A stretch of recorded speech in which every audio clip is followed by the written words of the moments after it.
What is going on? Welcome back to another episode of Off the Schneid. Combine technically still going on today, but yesterday was the big day as far as fantasy football is concerned. We got quarterbacks, running backs, wide receivers. Tight ends are kind of big as well, but that was the day before. Obviously, you see him. Very special guest we got on today, Steve from the Fanspeak Network. Steve Shoup. What's going on, man? How you doing? Doing good. Thanks for having me on. Always enjoy talking football with you. And yeah, I think this is a perfect time with the combine. The two big days over with now, so we can talk about these fantasy prospects. And yeah, a lot to talk about, and excited to get to it. Yeah, definitely one of my favorite guys in the space to kind of just talk ball with. We'll see if we draft. We talked about a kind of pre-show. If there's time, we'll rip a draft, absolutely. But this is like a ball knower special. If you consider yourself a ball knower. I mean, I don't know if I do or not, but we'll see. But let's kind of jump right into it, because we don't really know how long this will go. We're going to kind of play it by ear, but let's jump in and kind of start breaking down this the combine. Let's zoom in here so we get a little more visual to it. All right. So we'll start with we might as well start with the quarterbacks, because there's not a crazy amount to talk about here, right? So let's dig into the quarterbacks first and foremost. Meg's in the chat. What's happening? Appreciate Meg coming in as always. So again, actually let's touch on this first, because we wanted to talk about this kind of pre-show. Just as far as where the combine is now as an event, we kind of both agree it's not your grandpa's, combine, or even your dad's, or even your big brother's combine. Exactly. So pretty much, it says a lot whether someone's even at the combine or not. It says a lot about what they know about what their numbers are going to be, because you and I both know, and everybody knows, that these players know what they're going to do, at least a range, when they go to the combine. They're training for this for at least a month or two, 6 to 8 weeks, potentially. Yeah. They're training for the combine drills, and they know what their 40 time is, at least within, a half a second sort of thing. Like they know roughly what they're going to run. So they decide whether or not they're going to go. So I don't know what your just initial thoughts are. So what's your take on that as far as players showing up and what they're doing or not? So, I mean, to me, there's essentially like 4 different parts of the combine. You have the interview process, and I don't just mean with the media, though, that can be interesting as well, but you're interviewing with teams. There's the medical side, which is huge, particularly for some certain players. And then there's the 2 portions of the workout. One, the athletic testing, and then the positional drills. I think, all have their benefits, of course. And of course, there's guys who, and just speaking of quarterback, like Fernando Mendoza did none of the drill work, all that, but he was there for the medicals, there to meet teams. And, do I give some people a pass? Sure. But a lot of people, like you said, and just speaking of quarterbacks, I mean, they kept showing the Josh Allen clip. We just had this guy who was just ripping it every single pass. The positional drills, and I think it matters for position, because quarterback, yes, like a mobile quarterback running a 40 time is going to matter. Doing a jump is going to matter. But, am I going to knock, a quarterback for not running a 40? Not so much, but I would like to see him throw the ball. And particularly if there's any question mark. And I do think it helps people. Like last year we saw Tyler Shuck. He did some weird things with that, where he tried to simulate like pressure and stuff like that. But hey, he tried to do something different. I think it helped his process. And in general, I think it's good for the app. I would order it. Of course, the first 2 things that everyone does, the meeting with teams and the medicals, but I definitely order generally speaking, the positional drill is more important than the athletic testing. So when you had some guys like a Mekhi Lemon doing the positional work, I'm fine with that. Would I like to see everyone do everything? Yes. I personally think, to your point, like you said, these guys, particularly the guys who weren't in like the college football playoffs, didn't play in their bowl games, they've been training for this since mid-December, and so that's months of time.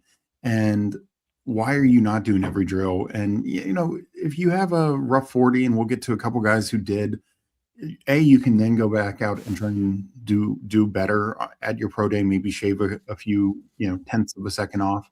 And B, if you have a good one, then you're done. You never have to do it again. And so I personally would love to see those guys who've been doing it for, as you point out, two plus months, come out and just do everything unless there's any sort of injury thing, because obviously there's a few exceptions out there where they were a little banged up or nursing an injury. Because I just would, let's get it out there. Yes, you're gonna not be in the same graphic with the top times or whatnot, but it's not like these NFL teams don't know that. So I personally would say go out and do it, and go out and do the positional work as well. Again, outside of the few injury situations, or maybe some of the guys who, did go deep into the playoffs and maybe feel like they haven't done the full prep time that others have gotten. So, there's always a few caveats there and considerations, but I do think, yes, like we look at, and not just this, it's like some drills nobody did, like Emmett Johnson, and it was probably good for him, was the only guy to run a 3-cone, only running back. And it was a bad time, but it's also like terrible. We'll talk about that. But it's also like he's the only guy who did it. So maybe NFL teams give him credit for that, because it's like, like, hey, everyone else kind of tried to hide from this. So yeah, I have a tough time with it. I still think it's beneficial, but yeah, when Rich Eisen is saying, "Oh, this is the fastest group of all time," it's like, well, there's selection bias there, massive selection bias, because I don't know, I'd have to double check, but there's 16 quarterbacks here, 8 ran a 40, and same with like wide receiver. There's like 50 wide receivers. I don't know, did we get 30 40s? Maybe. So yeah, it's that kind of stuff that is frustrating at the end of the day.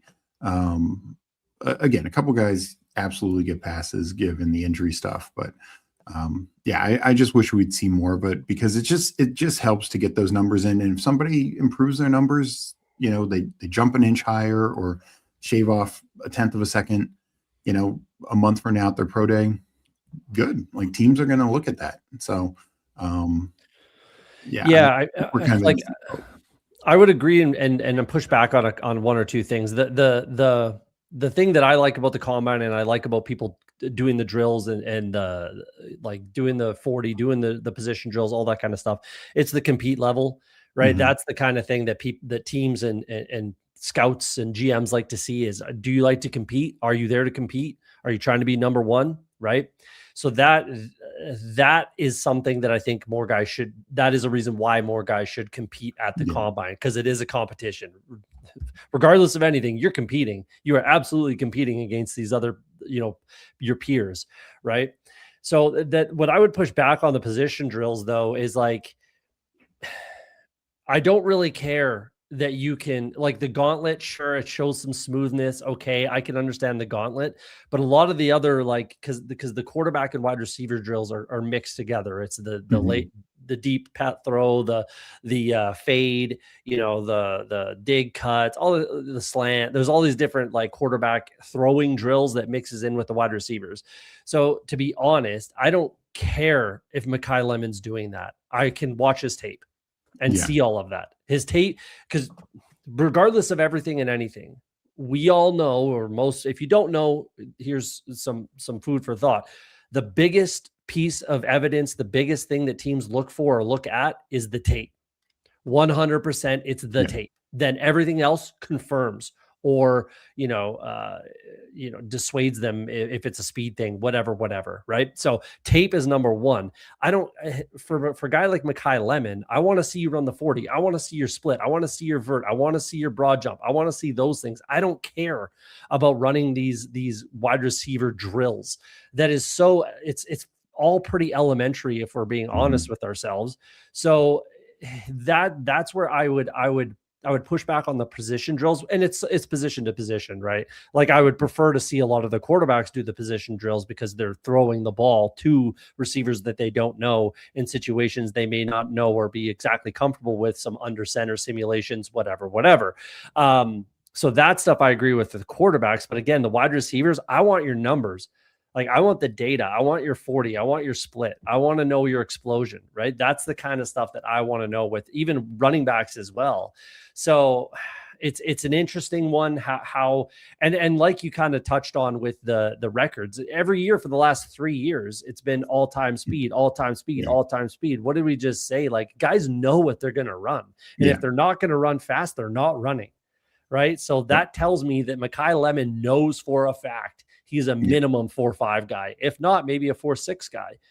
I think if he came out and ran the same as Carnell Tate, ran a 4.5, I don't think anyone would exactly buy it. It wouldn't change my opinion. I know he's a 4.5 guy. Right. Exactly. Like, so I'm not worried about that, but maybe he's a 4.6 guy. And that could be a bit of a problem. Like, for sure. So that's where the line is, right? So if they don't know that they're going to run fast 100%, they're just not running. Yeah. So, and then we know how pro day 40s work, right? There are a lot of 39-yard runs. we know how pro day 40s work, right? So yeah, you get a chance to run it again, and 99.9% of the time you're faster at your pro day than you are at the combine. So, but then there's the other side, like you were kind of mentioning. Look at a guy like Jeremiah Love, comes out and does everything. Not only that, he was also running wide receiver routes. Oh man, he's awesome. Right. So, and he knows who he is, and everyone knows who he is. Right. So he could have done nothing. He could have done nothing. Just did the interviews, like you said, did a Mendoza, did the interviews, did the medical, all that kind of stuff, which is expected. And then just phoned it in and say, yeah, I'll see you at my pro day. And then he could have done nothing. Literally, some prospects do nothing at the combine, don't do a pro day. And then they do just private workouts, right? So that's a possibility that he could have done, and no one would have batted an eyelash when we're talking about Jeremiah Love. But he comes out and he competes in every single drill, dominates every single drill, does extra work.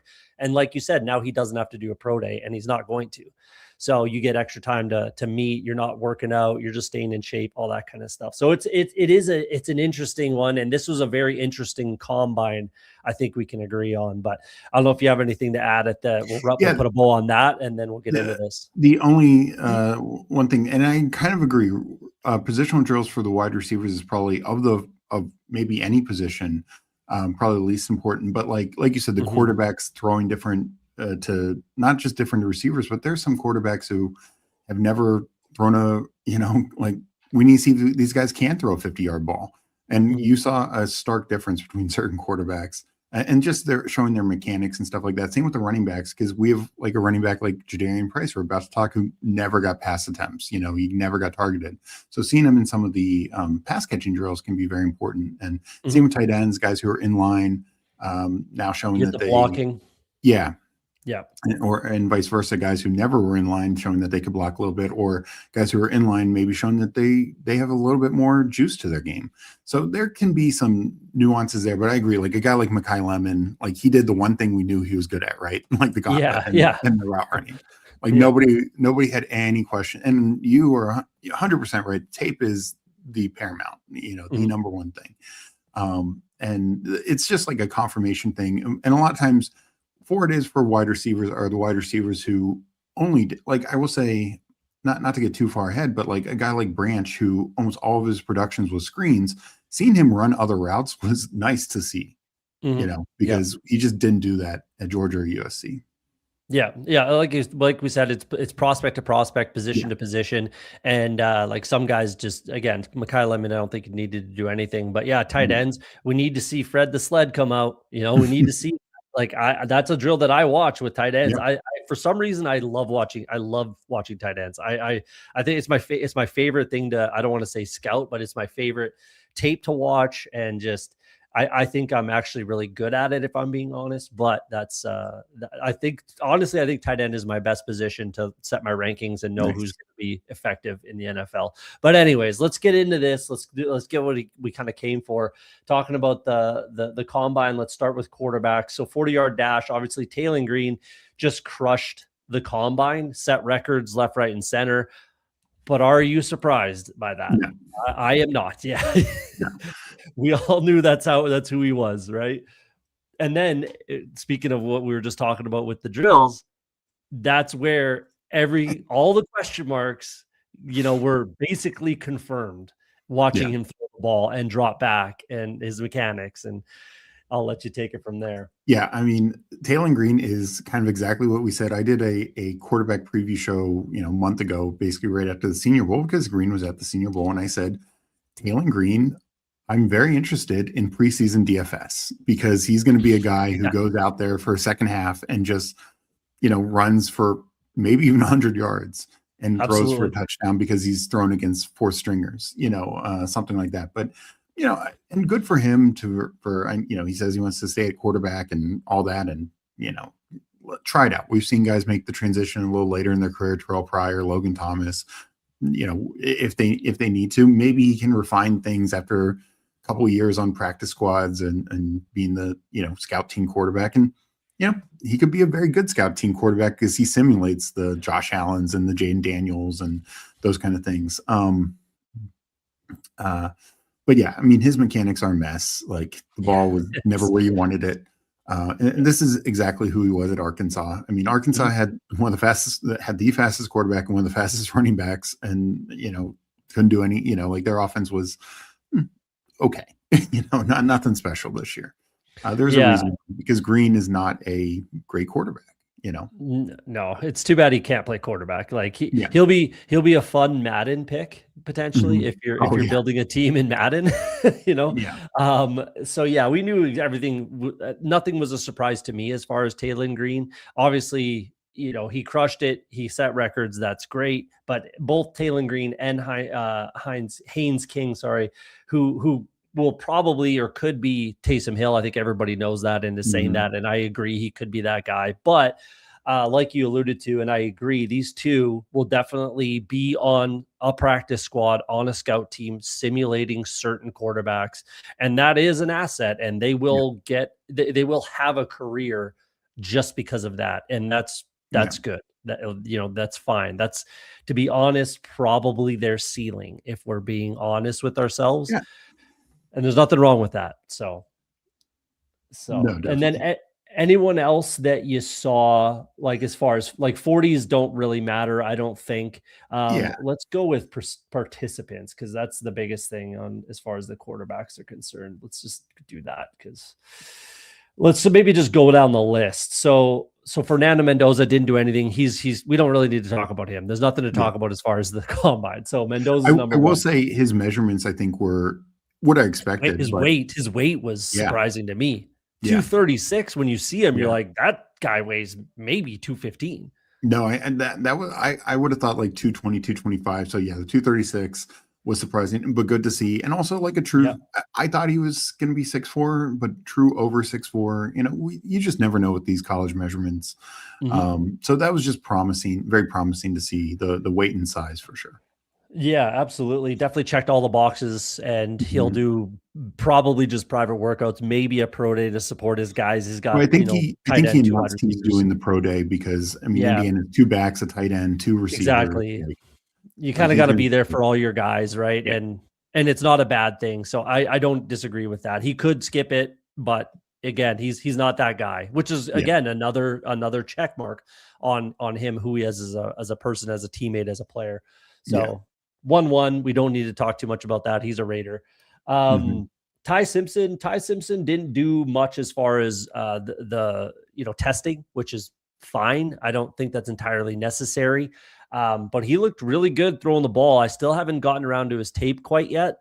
But I don't, as far as like drafting, let's just get this out of the way. As far as fantasy drafting and best ball, I don't think we're clicking any of these guys besides Mendoza. Maybe you're taking a little Ty Simpson, but I'm personally not. But what did you think of Ty Simpson just throwing the ball? I was pretty impressed. So I think throwing the ball, Ty Simpson did really well. And I think that's what you'd expect. I mean, you see his highs on tape, and you saw more consistency as the season wore on, I thought.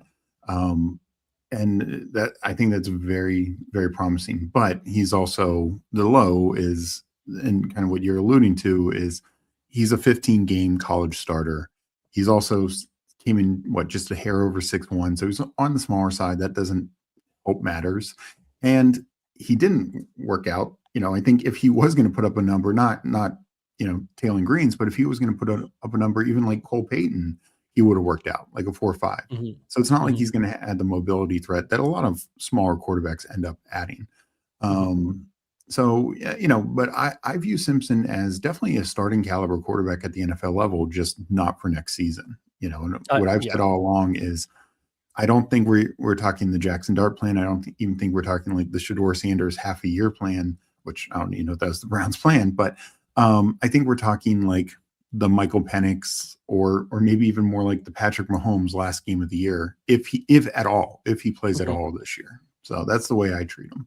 Agree with that 100%. I don't start him at all. I don't think he's ready, but again, he could be a franchise quarterback if he's not forced to walk in day one or even week 7 and play and try to be that guy that he's not quite yet there. But I think he solidified himself as QB2. It's still somewhat up in the air, I suppose, but I would kind of maybe not Sharpie Ty Simpson as QB2, but definitely like a firm pencil push as QB2. I do want to touch on this quickly. This is Lance Zierlein's grades. He has Taylor Green graded higher than Beck, Pavia, Nussmeier, a bunch of other guys. That it seems a little aggressive to me, just as a quick side note there, that he has him ranked essentially as QB3 in this class. And I think everyone in their dog would say that is not true, but interesting just to see that pop up. I don't see that at all. No, me neither. That is a wild one. And then it's basically up in the air for QB3. That's been kind of the talk of the combine a little bit, is who is QB3 in this draft class. And I think it's one guy that's not getting enough buzz, in my opinion, and I'm not sure he's QB3, but I like him a lot, is bottom of the list here, Cade Klubnik. He was looked at as potentially, QB1, first overall draft pick coming into this season, right? Obviously, that didn't work out. Similar with Drew Aller, Nussmeier, right? Beck, even, they were all on that list, and Mendoza was not. But here we are. Neither was Ty Simpson. Classic college football NFL draft talk. But do you have a strong lean as far as who your QB3 is, or 3, 4, 5 sort of thing? What are your thoughts there? Because it's tight. It's very tight. Yeah. So for me, 3, I've been pretty firm on, and this, I think the combine doesn't cement it, but I'm pretty confident, is Garrett Nussmeier. I think just the combination. I mean, his dad's an NFL coach. This last year at LSU went bad, but everything went bad at LSU, and he was apparently dealing with an oblique injury. Like some of these other guys, like Aller ended up getting injured and he wasn't playing at the end of the year, but early in the year, there was no injury for Aller. You know what I mean? And Cade Klubnik, I don't even think we can point to injuries at the same level. So maybe that explains a little bit of Nussmeier's like down year. I really thought Nussmeier played well at the Senior Bowl. He's a little shorter. So I also like him as quarterback 3 because I think he's got probably the highest floor of this bunch. Like at worst, he is a long-term backup, in my opinion. And if there was a quarterback who you need to start next year, I'm not saying any team's going to plan on him starting next year, but if there was a quarterback who, need to start, 6, 7, 8 games next year, Nussmeier, I think, would be a far better choice than even say Ty Simpson, because I just think he's just more NFL ready. Been around the block, and of course the NFL coach bloodlines helps in that degree. But yeah, the other ones, like I thought Beck threw the ball pretty well, but he's had major injuries in his past, and he's just never lived up to the hype. Drew Aller, obviously, is big, has a good arm. Klubnik is another one, kind of similar. But yeah, they just had such disappointing years. So I think the combine helped them because, the last we saw not Beck, because obviously he at least led his team to the national championship game. But some of these other guys, particularly Aller and Klubnik, like the last we saw them was real bad, right? And it was just really left a bad taste in our mouth. So I think having them come out, compete, again, didn't run 40s. I don't care. I don't care about quarterbacks running 40s to an extent, unless it's supposed to be part of your game. And so, yeah, I thought they helped themselves, but to me, Nussmeier is my quarterback 3. I don't necessarily agree with disagree with anything you said. I think Nussmeier is going to be a long-term backup. I just think his athleticism, he's not athletic by pretty much any metric. And he just doesn't even look athletic. But No. with pedigree that you said and his skill set, I think he is a long-term backup that you're right. You could call on. It's just like any backup that you could call on in a pinch to start a few games if need be. Right. So I definitely agree with that as far as Nussmeier. But that's also kind of why I don't like him as QB3, because there's not a huge ceiling there. Like, I don't think you can get a guy like that and develop him into whatever, Mac Jones even. I don't think he could be Mac Jones. I really don't. But some of these other guys, Beck, Aller, Klubnik, they could potentially be, and I think we can honestly throw Pavia out of this completely. We don't really need to talk about him, but not that I hate his guts or anything. He's just not an NFL quarterback. But so these are the four guys. I think that there's a potential ceiling there for Beck, Aller, Klubnik that just doesn't exist for Nussmeier. Now, who is that guy? Your guess is as good as mine, because their skill sets are all similar. Their experience is all very similar, right? It's an interesting one. So I like Cade Klubnik. I do. I did watch tape on him and I actually liked it. And I would have him ranked higher than Nussmeier, again, just because I think there's a higher potential ceiling for Cade Klubnik than there is for Nussmeier. So does that mean that he gets selected before Nussmeier in the NFL draft? Probably not. Right. Yeah. Like, most likely you take the high floor, the more safe. I can have this guy as my backup quarterback for the next 10, 12 years. No problem. That's worth drafting more than a potential ceiling that may or may not exist. But I thought they all threw the ball relatively well. All those guys, I believe, were in the same group. Beck and Aller were for sure. And then I think Klubnik was in that group as well. And they were kind of the heavier throwers, like a little more accurate, little heavier arms sort of thing. I'm not sure if Klubnik was in their group or not, but regardless, either way, they're all very similar. Those three in basically everything that they do. Even mobility is not necessarily there for any of them. They're all big arm. They're all very, very similar players. So I would agree that I think they all kind of help themselves a little bit at the combine, and then we'll see what happens as far as interviews, visits, things like that. We're going to see some of these guys probably pop up. There's already talks of Ty Simpson maybe being a top 10 pick, which I think is aggressive. But you know how the draft cycle works, and we're running out of things to talk about. So it's going to happen that way. But was there any last kind of thing? Was there any surprises? Any surprising players for you? Surprising QBs that kind of popped out that you like? A sleeper guy, like not for best ball, not for fantasy. I mean, we're talking day 3 guy is Cole. Please tell me it's the same guy. Cole Payton. Okay, it's not the same guy. Good. Okay. So you like Cole Payton? Yeah, I mean, just kind of a 1-year starter. But he went to the Senior Bowl. Has a little athleticism, but this is like a developmental guy. Like, he's not even going to be your backup next year. Like, he's going to be on your practice squad, or you're carrying 3 quarterbacks. But he's just kind of fun. But yeah, it's the guys that the top 2, Mendoza and Simpson, and then kind of like the next 4, Nussmeier, Beck, Aller, and Klubnik is kind of where I see it. And then to me, it's like Peyton and Sawyer Robinson are kind of like my next 2. I hate lefty quarterbacks with a passion, so I can't get there with Cole Payton. I can't do it with lefty quarterbacks.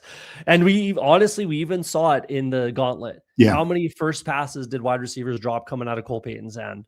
Almost like every, there would be like 3 in a row. Then one guy caught it, then 2 more, then one guy caught it. Like it's different. I hate lefty quarterbacks. I can't get around it. The guy for me that I've been saying all draft cycle kind of that it is a bit of a weaker quarterback class, right? There's some stuff in there that we can work with, but I think there's going to be a Brock Purdy type guy. I really do. I really think there's a Brock Purdy type quarterback in this draft that may or may not get drafted and probably doesn't get the opportunity that Brock Purdy did. But that guy for me is Baron Morton. He's coach's son, high school coach's son, very highly regarded out of high school, Texas Tech, right? Competes, he ends up being the starter, obviously, for the last 2 seasons. His arm talent was actually pretty surprising to me, especially the deep ball. He can sling it. And again, in a Texas Tech offense, good size too, 6'1" and a little bit, 220. That's good size that we like to see out of quarterbacks. So a lot of guys like Luke Altmaier, but that guy is Baron Morton for me. Again, I think he's a smart kid. He can definitely play the position. Even Daniel Jeremiah talked about it a little bit during the combine, where we see some of these coaches' sons, Nussmeier. There was another guy, but Baron Morton as well, where their footwork is a little more advanced than some of these other quarterbacks because they've been doing it since they were 7 years old, since they could walk, essentially, right? They've been doing 5-7 step drops. So we know that that's there for Baron Morton. And again, the pedigree at Texas Tech, I like that. Undefeated team. But honestly, if we look at the weapons for Texas Tech, the offense was not in a good spot whatsoever for Texas Tech. The defense is what dragged that team to an undefeated season. So Baron Morton's that guy for me, kind of under the radar. Maybe he's a 7th round pick, Brock Purdy style, which is probable, either undrafted or 6th, 7th round pick, developmental guy. But I think he's a guy that if he ever got that Brock Purdy kind of opportunity, I think he could run with it. I really do. So that was my one surprise there. And the guy that I've essentially been looking for, not that it matters. Again, I'm not picking him in best ball, that's for sure. I probably don't pick him in any fantasy setting. Maybe like a super, super deep dynasty. I take a flyer on a Baron Morton or something like that. But that was kind of my guy as far as a surprise to me and someone that I liked. So not crazy interesting talking about the quarterbacks this year. That was a good chat though, but let's move on to tight ends because that's the second kind of least fun position to chat about. So again, we saw, let's go to the results on this one. So we saw more records being set again, as far as the 40, as far as the high jump and the broad jump. Did anything, let's just talk quick rankings. Did anything change for you as far as rankings are concerned at the, let's say top 5? So maybe at 5. It's not really changing my top couple. One, I was a bit disappointed that Max Clare didn't work out. Me too. He's my tight end 3 right now.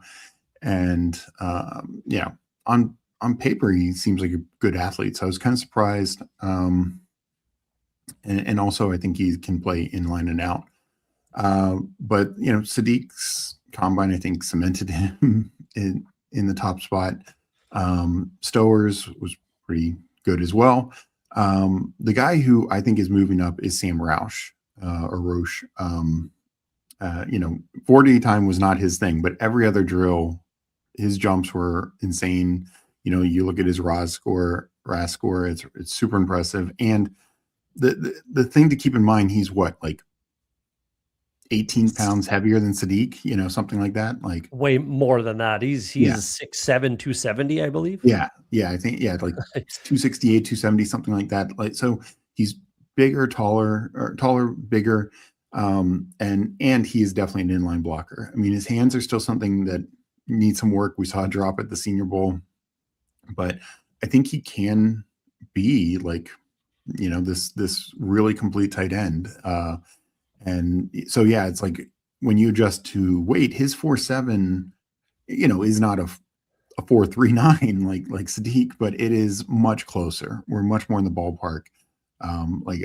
If you adjust for weight, it's probably nearly on par to like Stowers 451, right? Like in that range. So he's also his grandfather is one of the Olsen, like Merlin Olsen's his great uncle. He's got NFL bloodlines. Stanford's always been a tight end factory. He just had terrible quarterback play at Stanford. So this was good to see that there's some real athletic ability to him. And I think, yes, because it's 40 times at the bottom, people will knock him, but they should not. I think he's a complete tight end and probably going to move into my 4th or 5th tight end. Yeah, that's exactly what I was hoping for when I asked that question. So I was a little bit higher on Sam Roush before the combine. I like him a lot. There's also, I want to say there's a couple questions in the chat. We'll get to those questions when we're talking about those players. And we'll circle back on fly fishes there, because I forgot that the quarterback one. But that was kind of what I was searching for Sam Roush. I've moved him all the way up to 3, above Michael Trigg, because he is that inline blocker. He can do it all. Grandpa played, also 2 uncles played in the NFL, right? So, and he had the #1 relative athletic score, higher than Sadiq. Again, that adjusts for height, weight, all that kind of stuff. So he had the #1 RAS score as far as tight ends are concerned, while running a 4.7.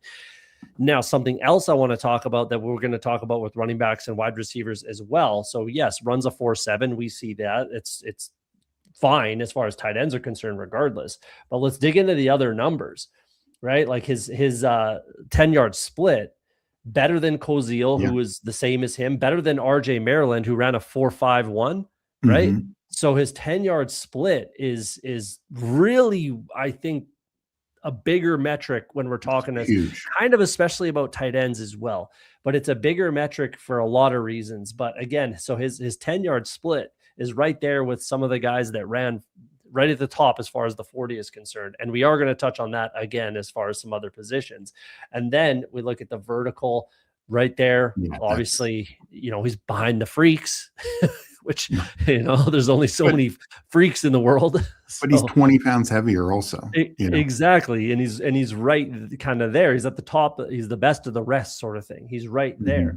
Same thing with the broad jump. We take a look at that. He's right near the top. So I agree. Like Sam Roush has moved all the way up to me to #3 because of the other things that he can do. Honestly, he's the most NFL ready as far as NFL football. He can block. He's the best blocking tight end in this class. And yes, his hands are a little suspect. I agree with that. The drops were, again, the quarterback play, but then he goes out to you only get so many opportunities. And as a tight end, you might only get one in the Senior Bowl, which is all he got. And he dropped it. And that might've went for a touchdown. Oh, I know. So it schemed it up perfectly. And so it is what it is. But he's kind of moved all the way up as far as I'm concerned as for the rankings. And then Michael Trigg, a guy that could have made this freak list, didn't work out. But so that's unfortunate, and that might hurt him. He will at his pro day, but it just kind of it definitely made Sam Roush move up for me. Again, I'm going to keep him there above Trigg because of this other stuff he can do. And if he's this athletic, then that's extremely encouraging for me. Yeah, right now that's my debate. Do I put him, because I had him at 7, definitely moving up to 5. Do I move him above Trigg and Claire? Is because my top 2 are Sadiq and Stowers, but he's definitely moving at least to 5, if not 4 or 3. I've got my comp for Sam Roush is Kyle Rudolph. Like similar size, height, weight, everything. Can block in line, can catch a little bit, can do it all. So that was my comp for Sam Roush. And then, I mean, realistically, there wasn't any real surprises. I don't think. I think we're a little bit surprised with just how athletic Eli Stowers is or was at the combine. But other than that, I don't think there's anything too shocking. Maybe Sadiq running the 4.3, setting the record. That's a little bit surprising. But again, I don't think we're shocked by Sadiq and Stowers. But other than Sam Roush, was there anyone that kind of stood out to you? Like Tanner Koziel, a lot of people like. I wanted to see him a little more put together, if I'm being honest with you. He was a little bit like, I like to see a little bit of muscle tone in my tight ends, and I wasn't really seeing it with Tanner Koziel, if I'm being honest. But was there anyone else that kind of stood out to you as far as the tight ends were concerned, whether it was in the drills or the athletic test? So I will say Sadiq, because I'd said the other day, I could see him being sub 4.5. Which is obviously extremely good for a tight end. So him setting the record and stuff, that does show that he is just at the absolute top end of all this. And same for Stowers. He's a little lighter than I was hoping he'd come in at. And I think it was Stowers has smaller hands. One of them had smaller hands than I wanted to see. I can't remember which one now off the top of my head. But overall, they were kind of what we thought, I know Stowers was a Bruce Feldman freakless guy as well. To me, like later tight ends, the Eli Raridon, he's got major injury history, but Yeah. he's interesting. And Notre Dame is a tight end factory. We know this. So if not for the injury history, I think he would be somebody we're more in on. Tanner Kozel, RJ Maryland. It's good to see. Like he's had a kind of tough college career. My guy who had been fifth for me, Jack Endries, was a little hit or miss in like some of the workout numbers, but I thought overall he's fine. And I don't think he's a tight end. I think he's like an H-back, but Raleigh Nowalski, Indiana, like we saw he was huge for them. Like he's just going to be this hybrid fullback. He's Connor Hayward, right? 100%. That's what I was going to say it if Yeah. you didn't. He's Connor Hayward. Yeah. And they're for some teams, especially more and more teams who are using, they'll call it 13 personnel, but it could be like a hybrid fullback type. And so he's going to fit, and he's, you saw what he did for Indiana this year. So I liked seeing him out there as well. But yeah, he's not in the same conversation as like a Sam Roush or even like a Sadiq, because Sadiq is this athletic outside tight end, can be a weapon, and Roush could be this complete tight end package in line. And Nowalski is just not either of those things, but he should have an NFL career. Absolutely. He earned himself a job, and he'll probably get drafted late, maybe 6th, 7th round, something like that. If not, he'd be a pretty high priority free agent, I think. I think that's exactly what he is. He's Connor Hayward 100%. Almost like he's a tiny bit bigger, but he's exactly that. And Jack Endries was a guy for me as well. I had him ranked slightly ahead of Sam Roush because he can do a lot of similar things. Inline blocker, more of a complete tight end than some of the other guys. But with the combine, I'm going to adjust and have Roush move up ahead of him. One guy I thought that had a really good day that, again, we're not drafting, maybe in some deep dynasty type of stuff, we're not drafting him, but I thought John Michael Gillenborg had a good day. He looked good catching the ball. And then I actually didn't really notice his athletic stats until I was looking at it, an hour or two ago before the show. I was like, oh man, he actually popped off athletically too. So that's good to see. So, but Wyoming guy, small school, he's going to be a development type of guy, but he looked good for me. Again, that's not really saying much. I'm not pounding the table for John Michael Gillenborg over here, but I thought he had a good day is all I'm kind of getting at with that one. No, I mean, I thought he was fine at the Senior Bowl, good showing here. So he's definitely helping himself. He's probably in like that tier 3 of tight ends, he could have earned himself a draft spot now, whereas he maybe wasn't getting drafted at all. But I think you're right with the Senior Bowl, with the combine. I think he's earned himself a shot. Yeah, definitely. Yeah. Roush is interesting, but concerned about Darnell Washington outcome there, I assume you mean. I mean, I can understand that, but to me, I was exceptionally low on Darnell Washington coming out from a fantasy perspective. He was always just another offensive lineman to me personally. And I was saying that at the time. The tape is there. Go watch and listen. He did not have the skills that Sam Roush does. Now, you might also say Sam Roush does because of all the drops, but I think it is there for him to be a little bit more involved in the offense. And we're talking about Darnell Washington weighing over 300 pounds is the word on the street throughout the season here. So I wouldn't say that for Darnell Washington, but what are your thoughts, Steve? Yeah. I mean, Darnell Washington got 3rd round draft capital, and that's probably where Roush is looking. I don't think he's going to, definitely not a 1st rounder, probably not sneaking into the 2nd round. So, and a big part of the reason why he will get drafted that high is that teams can rely on him as a blocker.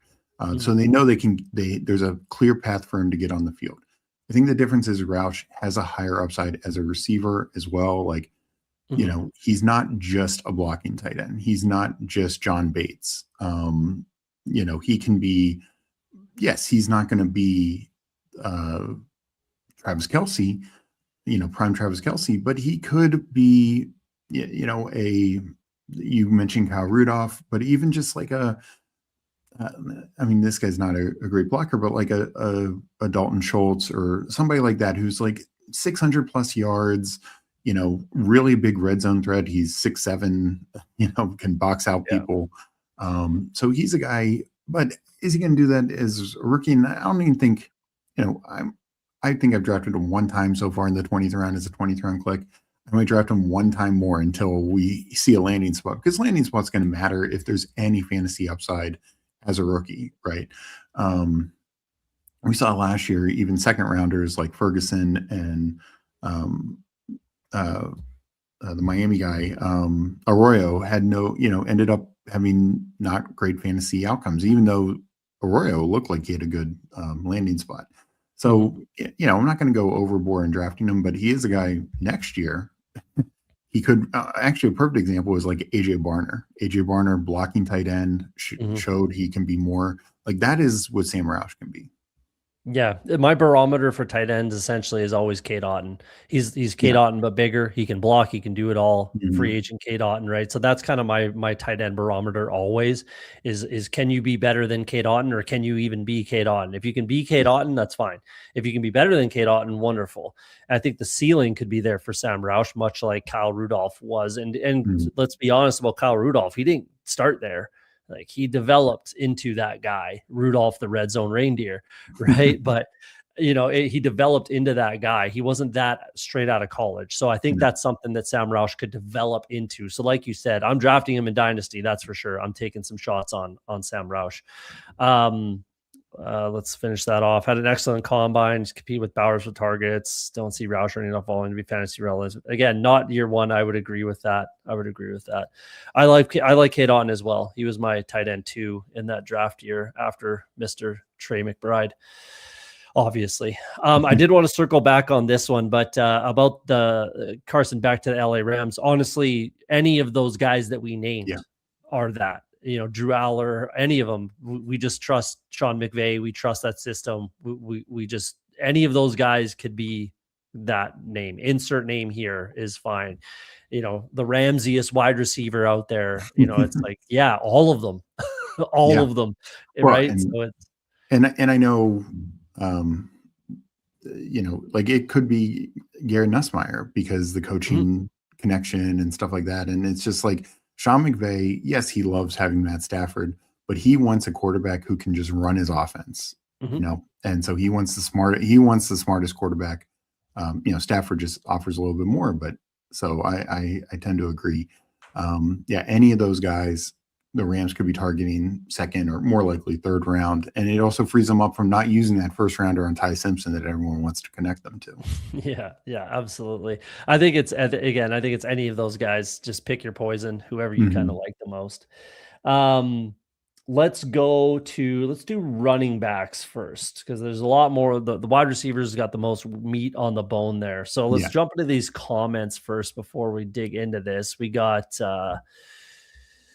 Mike Washington.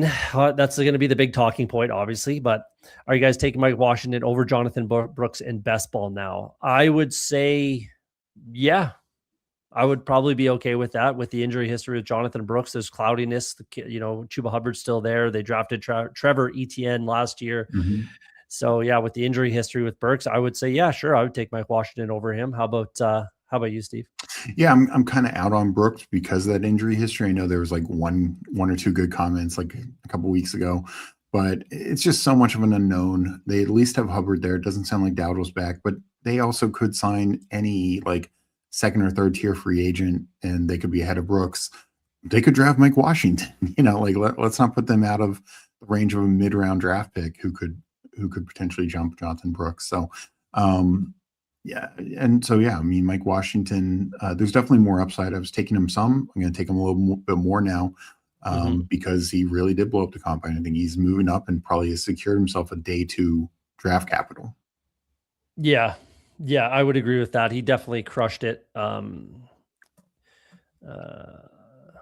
Emmett Johnson, I believe. We'll get there. Emmett Johnson. We'll get there. Taylor Green, good fit for Taylor Green. I don't even know, man. If I'm being honest, maybe someone like the Giants with Harbaugh, who's been there, done that with Lamar. Yeah. I don't even know. Like, have some fun with Kevin O'Connell, Kyle Shanahan, McVay, just a quarterback guru, maybe even like a Kevin Stefanski. Someone like that would be a good fit, I suppose. But yeah, someone that's going to have a lot of patience. And I don't know if he wants to stay at quarterback, then believe in him staying at quarterback. What do you think, Steve? Yeah, I mean, I think Harbaugh was a good shout because also he can, kind of simulate Jackson Dart. So if Dart's a little banged up, he can kind of do some of the same things. You can theoretically run the same offense. Obviously, there's wide gaps between the two. So, I think you'll generally point to other teams who have more athletic quarterbacks as well. Just, we've seen it before with like Tyler Huntley. Like when Tyler Huntley comes in to replace Lamar, the Ravens are better than when Cooper Rush replaced Lamar because he can just do the same sorts of things that can maintain the same offense. Again, massive gap between Lamar Jackson and Tyler Huntley. Mariota and Jaden Daniels for Washington. So going to one of those teams, honestly, the best thing is if he could find a team, not many teams do, that would keep 3 quarterbacks this year. Because if not, then he's just destined to the practice squad, whether he's a 4th rounder or 7th rounder, because I just don't see him being a backup for anyone this year. Yeah. Someone that's going to have patience is the biggest thing. The patience for his skill set and for his needs, essentially. So let's dig into these running backs. Obviously, I didn't expect Mike Washington to run 4.33. No. I did not expect that. That is awesome for him. He sat out the rest of the drills after just doing the athletic stuff which I'm perfectly fine with. Again, the athletic stuff and the tape is going to tell the story, and then the interviews will take it from there. But huge for him. Obviously a riser. We don't need to, Twitter's doing enough talking about Mike Washington. I'm not sure we need to like dive into it. He definitely moves up. I guess that's a question worth asking is like, where did you have him currently? And then how far are you thinking? We don't have to talk exact numbers. Yeah. I'm moving him up in my rankings, obviously. But does he, a lot of guys are saying, oh, he's RB2 now, He's RB2, he's RB3, whatever. Where will you be willing to, put him as far as your rankings are concerned? So I had him as RB7 behind, and I think I'm sure the order might been slightly different, but the 2 Notre Dame guys, Emma Johnson, Jonah Coleman, and 2 Penn State guys, and then I had Mike Washington. Now I'll probably move him up to RB5, maybe 4. We could have this talk about Emma Johnson now. Like I was very bullish on him. I will move him down some, but I honestly don't know if I'm going to move him down below Mike Washington. It's just one of those things like, yes, Washington is the athletic side of it, but Emma Johnson, yes, people say Mike Washington had a really good year in the SEC. He did, but Emma Johnson had a great year in the Big Ten, which is, has produced the last 3 national championship teams. Like they're a very talented school. And also he did it as a receiver and running back end. He's a couple years younger than Mike Washington. So the athletic testing, no question matters. And I think this makes Mike Washington a day 3 guy or a day 2 guy for sure. I think he was probably trending more in the 4th round, but now he's 3rd round. Maybe he sneaks into round 2. I mean, I didn't really peg RJ Harvey as a round 2 guy last year, but it happened. And, it takes one team to fall in love with him. So this is going to help teams fall in love with him. I know I'm kind of jumping around, but like Mike Washington, and I'm glad he looked this good because Seth McGowan, who had a pretty okay combine, but the interesting thing is 2 years ago, they were both at New Mexico State. Mike Washington outplayed him in New Mexico State. They both go to the SEC. Mike Washington outplays him in the SEC, and yet for some reason there are some people who are way higher in Seth McGowan. I think this is good. Mike Washington is a good back. We saw this first at Arkansas and then at the Senior Bowl. So he's just like checking every box, and I do think he's moving up for sure. In terms of like overall rankings, I'll probably have him. Probably sneak into my top 150. Not 100% sure, maybe 140. I don't know much higher than that. I can't imagine taking him in the top 10 rounds, until we see like where he lands, because for as good as he is, there's still some questions to his game. And, Bayshell Tootin ran the hell out of the combine last year, and, he couldn't beat out ETN, and honestly, he couldn't outsnap LaQuinn Allen. Careful, I'm a Bayshell Tootin bull, so Well, it's not. he's my guy. But this year, no, I hear you. I hear you.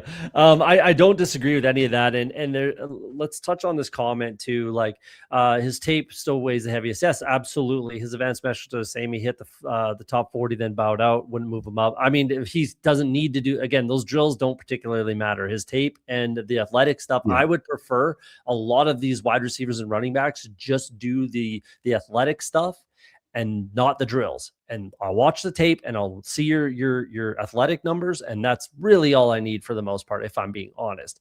I agree with you, Steve. And to end this comment a little bit, like, I am moving him up, but I've only moved him up ahead of Jonah Coleman.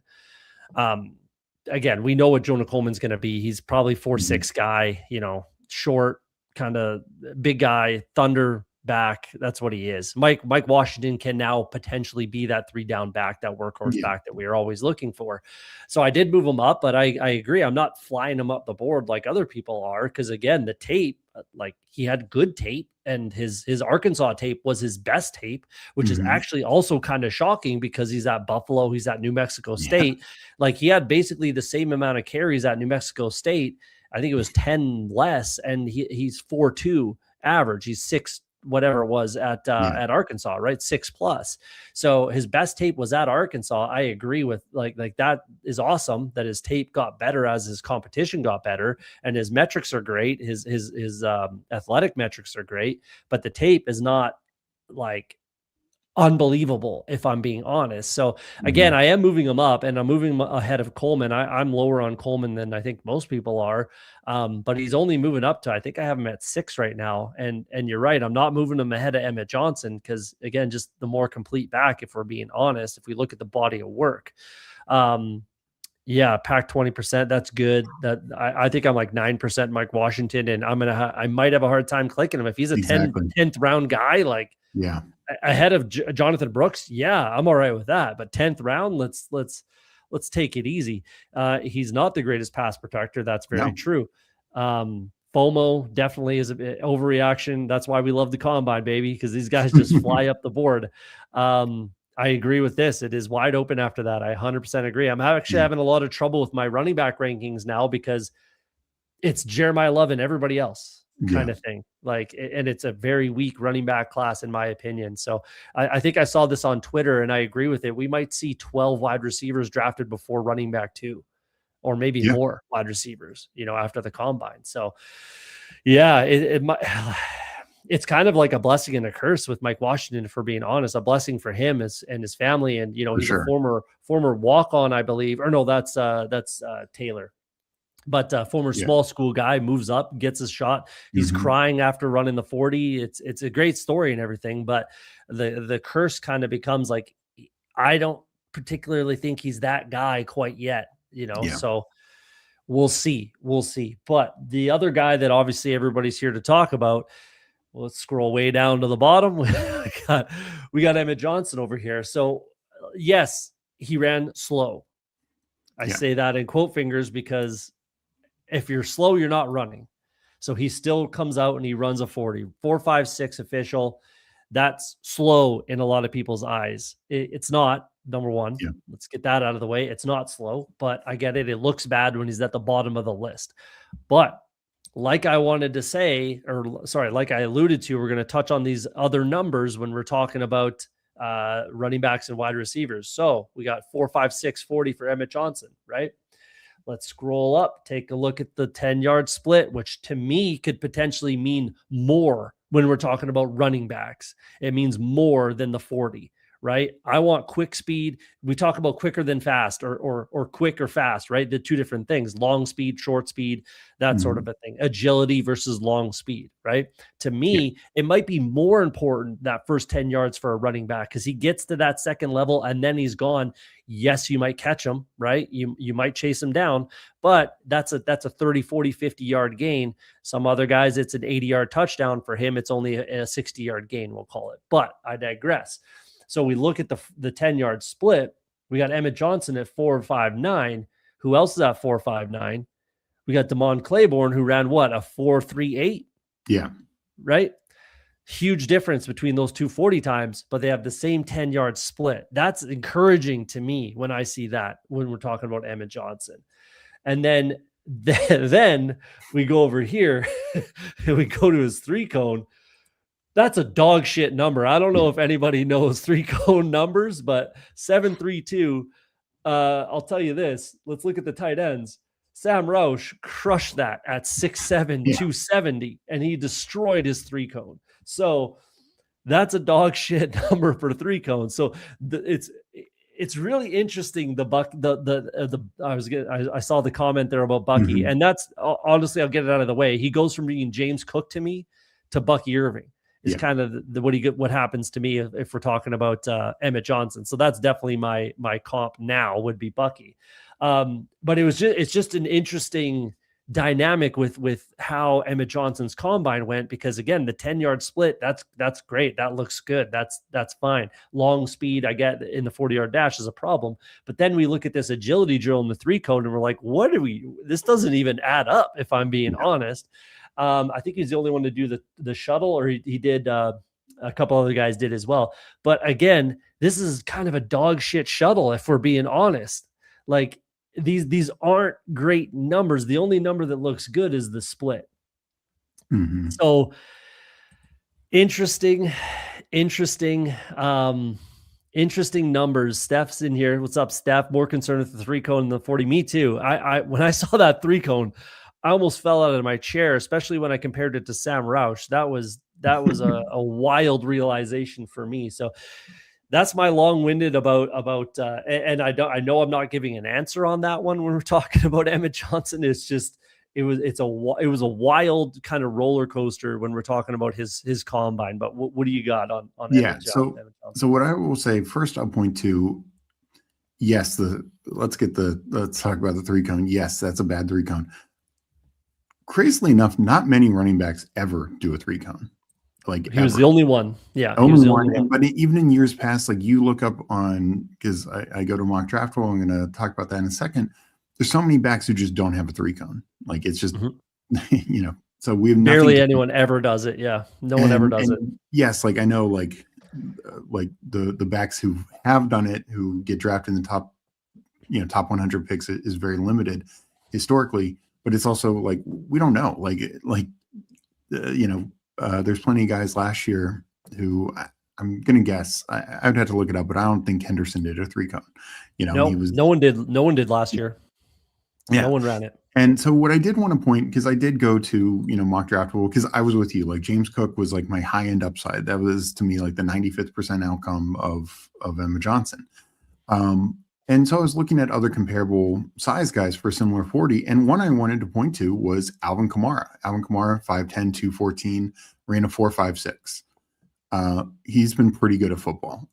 And also same kind of profile, like Emma Johnson was one of the leading receiving backs in college football this past year. That is Alvin Kamara's bread and butter. Now, what I will say is Kamara had much better jumps. 97 percentile broad, 92 percentile vertical, but he did not run a 3-cone. So it's like, we can't even compare that. He's going to fall. I'm going to scoop some value. Am I going to slow down? Because yes, could this push him to the 4th round? I'd have some worries. I still think his tape, as I said before, the fact that he dominated the Big Ten down the stretch after Raiola got injured, he's the entire offense, and he's running he's putting up 200 yards against Iowa's defense. Was something special, like he was putting up some just massive games, and also a lot of like he was, I think, RB6 in the nation for 10+ yard runs. So it's not like explosive runs were out of his game. Yeah, it's a weird one because his tape is fantastic in my opinion. I love his tape. But these metrics aren't great. These athletic numbers are not great. So, and I think the Bucky thing is similar. Like Bucky had some great tape, but the metrics were awful. That hurt him. That's why he was a 4th rounder in a weak draft class. So it's kind of a similar thing. Weak draft class. Maybe this pushes him to the 4th round, but it's also a weak draft class, so could keep him in the 3rd round. That's my hope for him. And I hope teams just like look at the tape and say, this is a back who we know can catch the ball.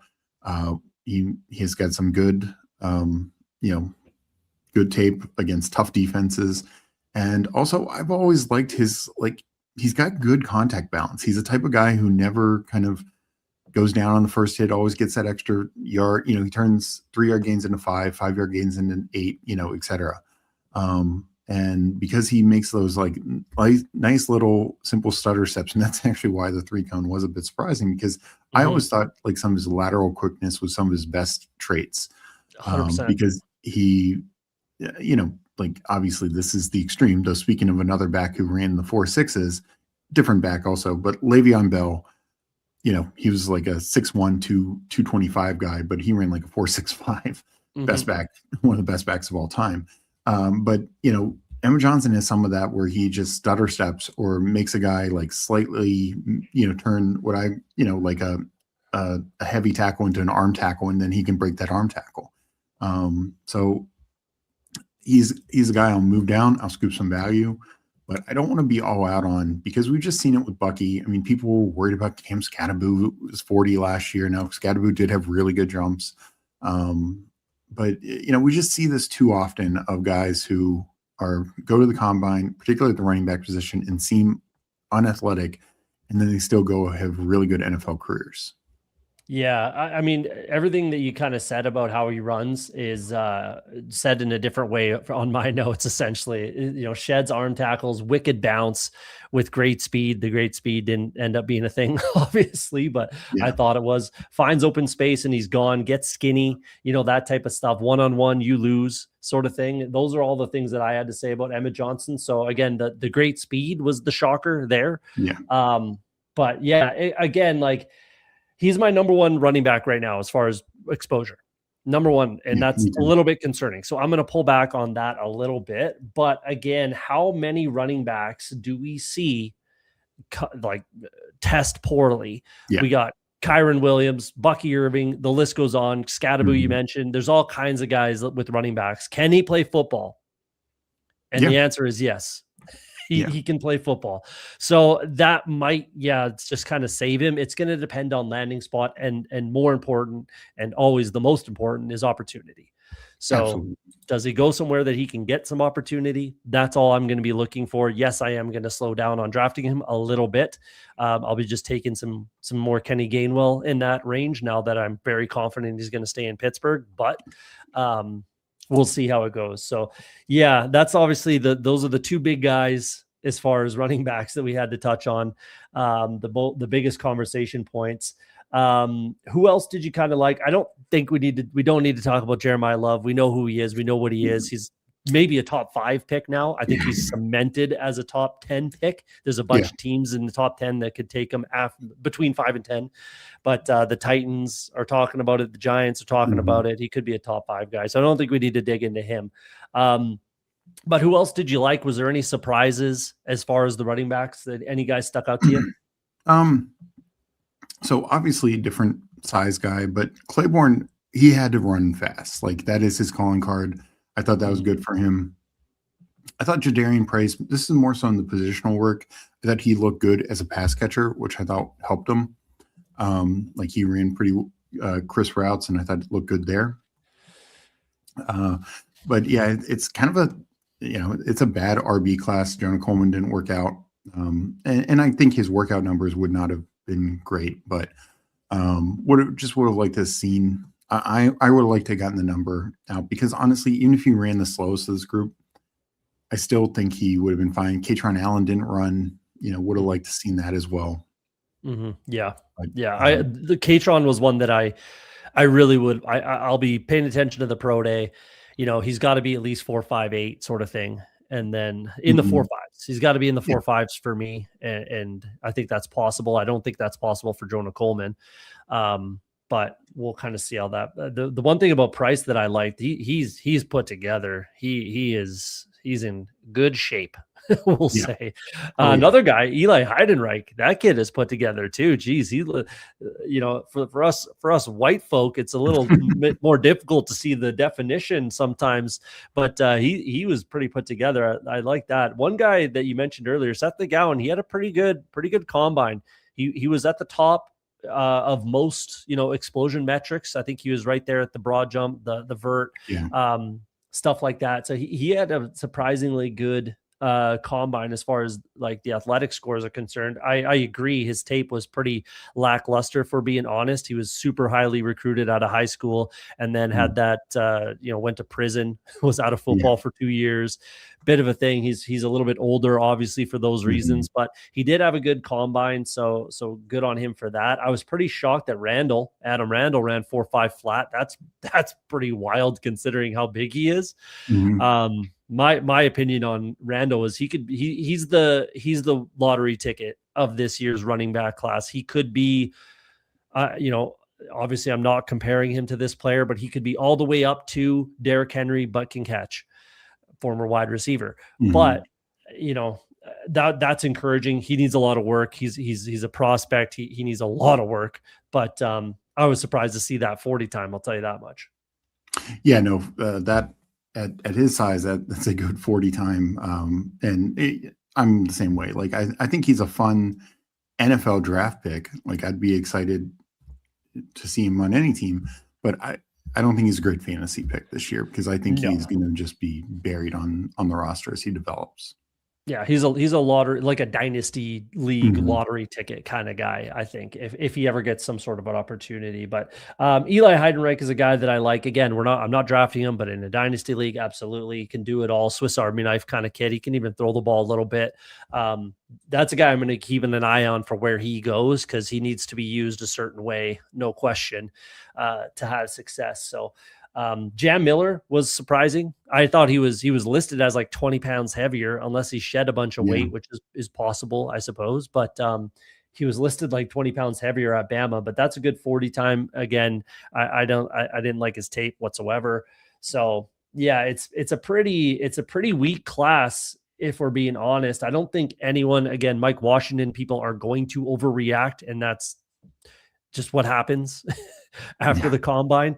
But other than that, I don't think anyone really like blew anybody out of the water. I think Mike Washington rises way too much, and I think Emmett Johnson potentially falls too much. Other than that, there's not too much, surprise in my opinion. But what to put a bow on it? What are your thoughts there? Yeah, no, I think that sums it up really well. It's a weaker class, and it's going to be. Running back's always a bit landing spot dependent, as we saw in a strong class last year. But to find guys who really work this year, I think we just can't rely on draft capital. And last year kind of led us in the wrong direction a lot of times. But we can't rely on draft capital near as much because, to your point, it's going to go Love in the top 10 somewhere. And then the next running back might not be taken until 50. Or later. Later even. Yeah. I think third round is probably the next time a running back name comes off the list. Maybe not even till the fourth, if we're being honest. But Mike Washington probably, like you said, played his way into at least the third round, if not the second. I agree with that. But before this athletic testing went through the roof, I don't think we'd be saying that about Mike Washington. So we'll see where that goes. Suss's comment here, JCM type take for this year. The biggest thing with JCM realistically was landing spot and opportunity. Again, that's what always makes a difference when we're talking about running backs, landing spot and opportunity. Look at Dameon Pierce and then his replacement, basically Woody Marks, right? It's all about opportunity and landing spot. So as far as like who could be that type of guy, like there's a bunch of guys, if I'm being honest. I think like maybe Roman Hemby, either the Indiana guys, Hemby or Kalen Black, Dean Connors out of Houston, maybe Noah Whittington is not getting much buzz, but I think he's a quality back. Yeah, I like a guy that no one's really talking about. Even like Le'Veon Moss could be that guy, but a guy that no one's talked about. Period. I liked the tape, and the numbers are there. Back-to-back 1,000-yard seasons. Actually, he's a little bit undersized, but by the numbers, as far as PFF is concerned, he's the number one pass blocking running back in this entire draft class. But a smaller guy probably won't get drafted, but I think the dude can play. It's Anthony Hankerson out of Oregon State. Yeah. I think he can play. And that if I have a take to give, that would be my take, that Anthony Hankerson would be the type of JCM kind of guy. But again, it doesn't really matter. Insert any name you want. It's all about, opportunity and kind of landing spot. But do you have a guy in mind? Yeah, Steve? I mean, I definitely agree about the Indiana pair, or like a Jamari Taylor a little bit. But the guy that intrigues me is Jaden Ott. Just had such a weird career. His freshman and sophomore year at Cal looked like he was going to be the next big thing. Then he gets injured, has bad, third year Cal, transfers to Oklahoma and just never plays. Has a good Senior Bowl week. He didn't test. I can't remember. I thought he was invited to the combine for some reason, but he didn't test. But he was a Bruce Feldman's freak list. So, and you just saw that strength at the Senior Bowl. So he's got to watch, and similar, but like you said, landing spot is all that matters. Really, it truly is. We're just all that, and that's why I kind of like look at Kyle Monangai. Like, there's plenty of places where Kyle Monangai doesn't even make the team. But Roshan gets banged up, he gets an opportunity. Ben Johnson's just the perfect coach for him because he loves that thunder and lightning approach, and it pays off.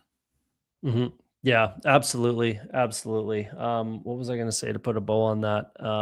Yeah, I think I was going to say, I think DeMarco Murray must just hate his guts or something. Yeah. I did hear that the coaching staff didn't like Ott, sort of thing, but which is weird because he transferred there. So it's kind of odd how that worked, but that's a good shout. Actually, I do like that because it's a similar sort of situation, literally kind of a carbon copy almost, if we look at the numbers of their senior seasons. So, and then the performance at the bowl game. So that's a good shout for Ott.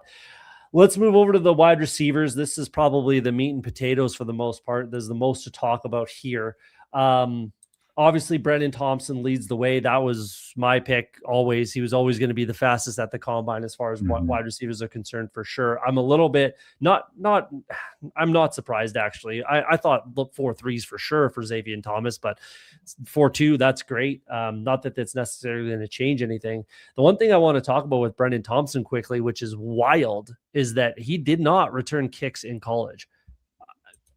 Explain that to me. Like, I don't understand how you have a 5'9", 170-pound, wide receiver that runs 4.2, playing on the outside, which is where he played at Mississippi State. Doesn't make a lot of sense. Wild. Yeah. Doesn't make a lot of sense to me. And that will not continue in the NFL.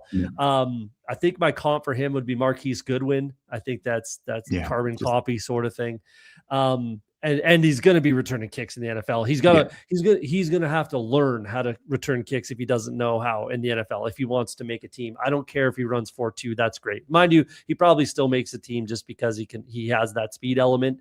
But he better learn how to return kicks. You got anything on Brendan Thompson quick?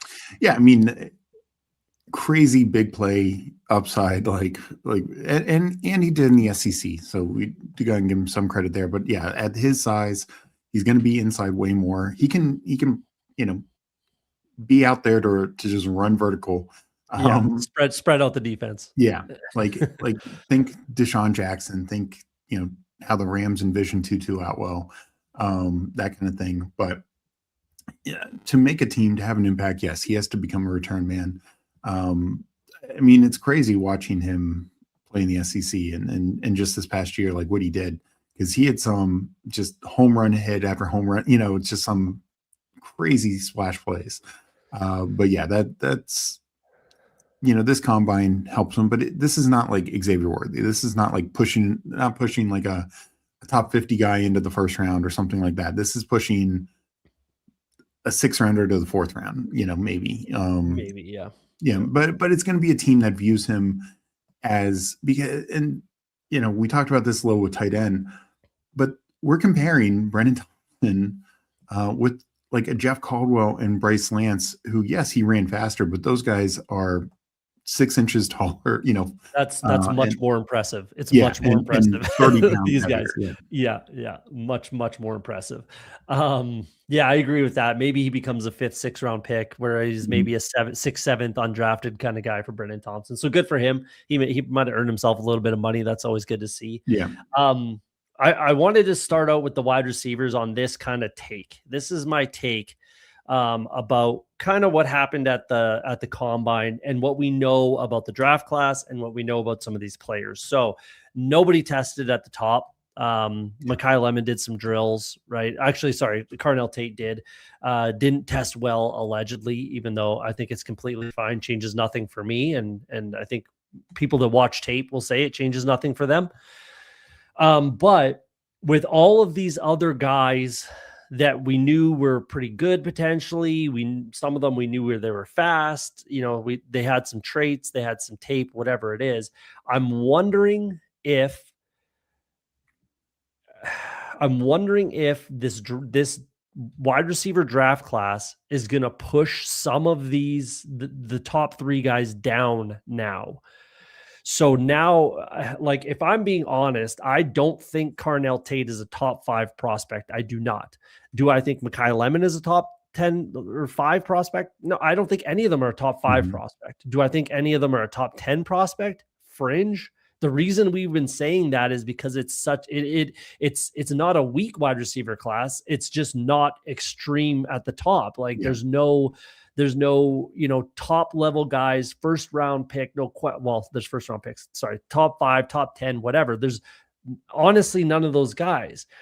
And then with all of the other testing at some of the other positions, we're talking the edge rushers, the safeties had an extremely good combine. It might be people are talking about being a generational linebacker class, right? Offensive line is obviously always needed, always necessary. So my take is wondering, like, does this push those top 3 down the list a little bit? Because you can say, I'll just take Jeff Caldwell, I'll just take Bryce Lance, I'll just take Malik Benson, I'll just take Chris Brazel, I'll just take Stribling, whatever, I'll just take Deion Brooks, some of these guys, like in the 2nd, 3rd, 4th, 5th round, where you potentially could get some of these wide receivers that can produce. So that was my kind of takeaway, that if I were at the top of the wide receiver class, am I concerned that it's going to cost me a little bit? I don't know, and it probably still doesn't, but that was my kind of takeaway, because like we said earlier in the show, we might see 12 to 16 wide receivers go before we hear running back 2 in this draft. So that was my quick kind of takeaway as far as what we saw at the combine and what we already knew about some of these wide receivers. But what are your thoughts there? Yeah, my overall takeaway with this wide receiver class, I compared it very similar to the 2022 class. That was the London, Garrett Wilson, JMO, and you had 3 guys kind of go in the top 15, and then Burks and Olave were right there. Olave might have been 15, but and then Jahan Dotson as well. So you had like six first round receivers. Then you had a ton of second round receivers: Christian Watson, some busts like Sky Moore and Thompson, but you had Alec Pierce, George Pickens, Wan'Dale Robinson. So you had a really strong through second round. And I think it's kind of similar in that, like, to your point, there's not like this elite jump off the page wide receiver 1. There's no Malik Neighbors. There's no Jamar Chase. None of those guys. Most of these guys will probably peak as wide receiver 2s on their respective clubs. But I also think it's like 2022, where it's a very defensive and offensive line focused draft. That year we had no quarterback, and Kenny Pickett was round 1, but we had no real good quarterback. We just have 1 this year. So 1-1 is gone. After that, it's kind of like the same kind of draft. And so to that point, I think it could push some of these wide receivers up, like you said, into the top 10. And also because a lot of team needs in the top 10 could use, and it's because they're not looking for wide receiver 1s. Washington doesn't need a wide receiver 1. They have Terry McLaurin. Saints don't need a wide receiver 1. They have Chris Olave, but those teams have massive needs at wide receiver 2. And some people mock the Giants. I don't really see it for the Giants, but same with like the Chiefs. Like Chiefs just need a wide receiver who's not in jail. But um so yeah, could some of those teams push to grab a wide receiver or two in the top 10? Absolutely. But what I think it is that showed, since these guys aren't like the top end guys aren't necessarily insane athletes, because otherwise why wouldn't they test? Jordan Tyson might be the one exception, coming off the injury stuff. The biggest thing for the combine were how his medicals looked. And we'll see when he actually tests. Like, maybe he does actually have a big athletic profile, but I think we never expected that with Lemon. I thought we'd see a little bit more from Tate, and maybe he will just go to his pro day and run a much better time and do more of the athletic drills and show better there. But yeah, we're not seeing the athletic freaks from this group, so I do think it pushes that second tier closer. And so to the teams I just mentioned, like a Washington, Saints, Chiefs, maybe they are like, well, Washington doesn't have a second round pick, but maybe they are like, we can just wait for this guy in the second round and get, somebody there we feel relatively as good. But overall, wide receivers, we last year was one of the rare exceptions where we didn't see like 5 or 6 first round wide receivers. So I think we'll see at least 5 at the end of the day, mainly because at the back half of the first round, there's a lot of teams that could use wide receiver: Bills, 49ers, a couple others. And it's also a position teams are more apt to trade up for. Like, you're not going to trade up for Love could be the exception, but even last year, like, teams weren't going to trade up for Omari and Hampton, right? But you'll trade up for a wide receiver just to get that 5th-year option. We see how expensive wide receiver contracts are. So there's value there. But I do agree, like, this receiver class is good, not great, but it's deep. And that's what you're saying. Like, we could see, 10, 12, 15 guys before the next running back comes off the board. And it very well could be Love before any of the receivers. So there could just be this crazy gap overall. Yeah, it's an interesting class because I do think it's deep, and but again, there's like you said and alluded to, and I kind of talked about earlier, like, there is no gotta have it wide receiver in this class. None of them. Like, I don't care how much you like them or what you rank them, none of them are a can't miss, gotta have it. This guy can change our offense.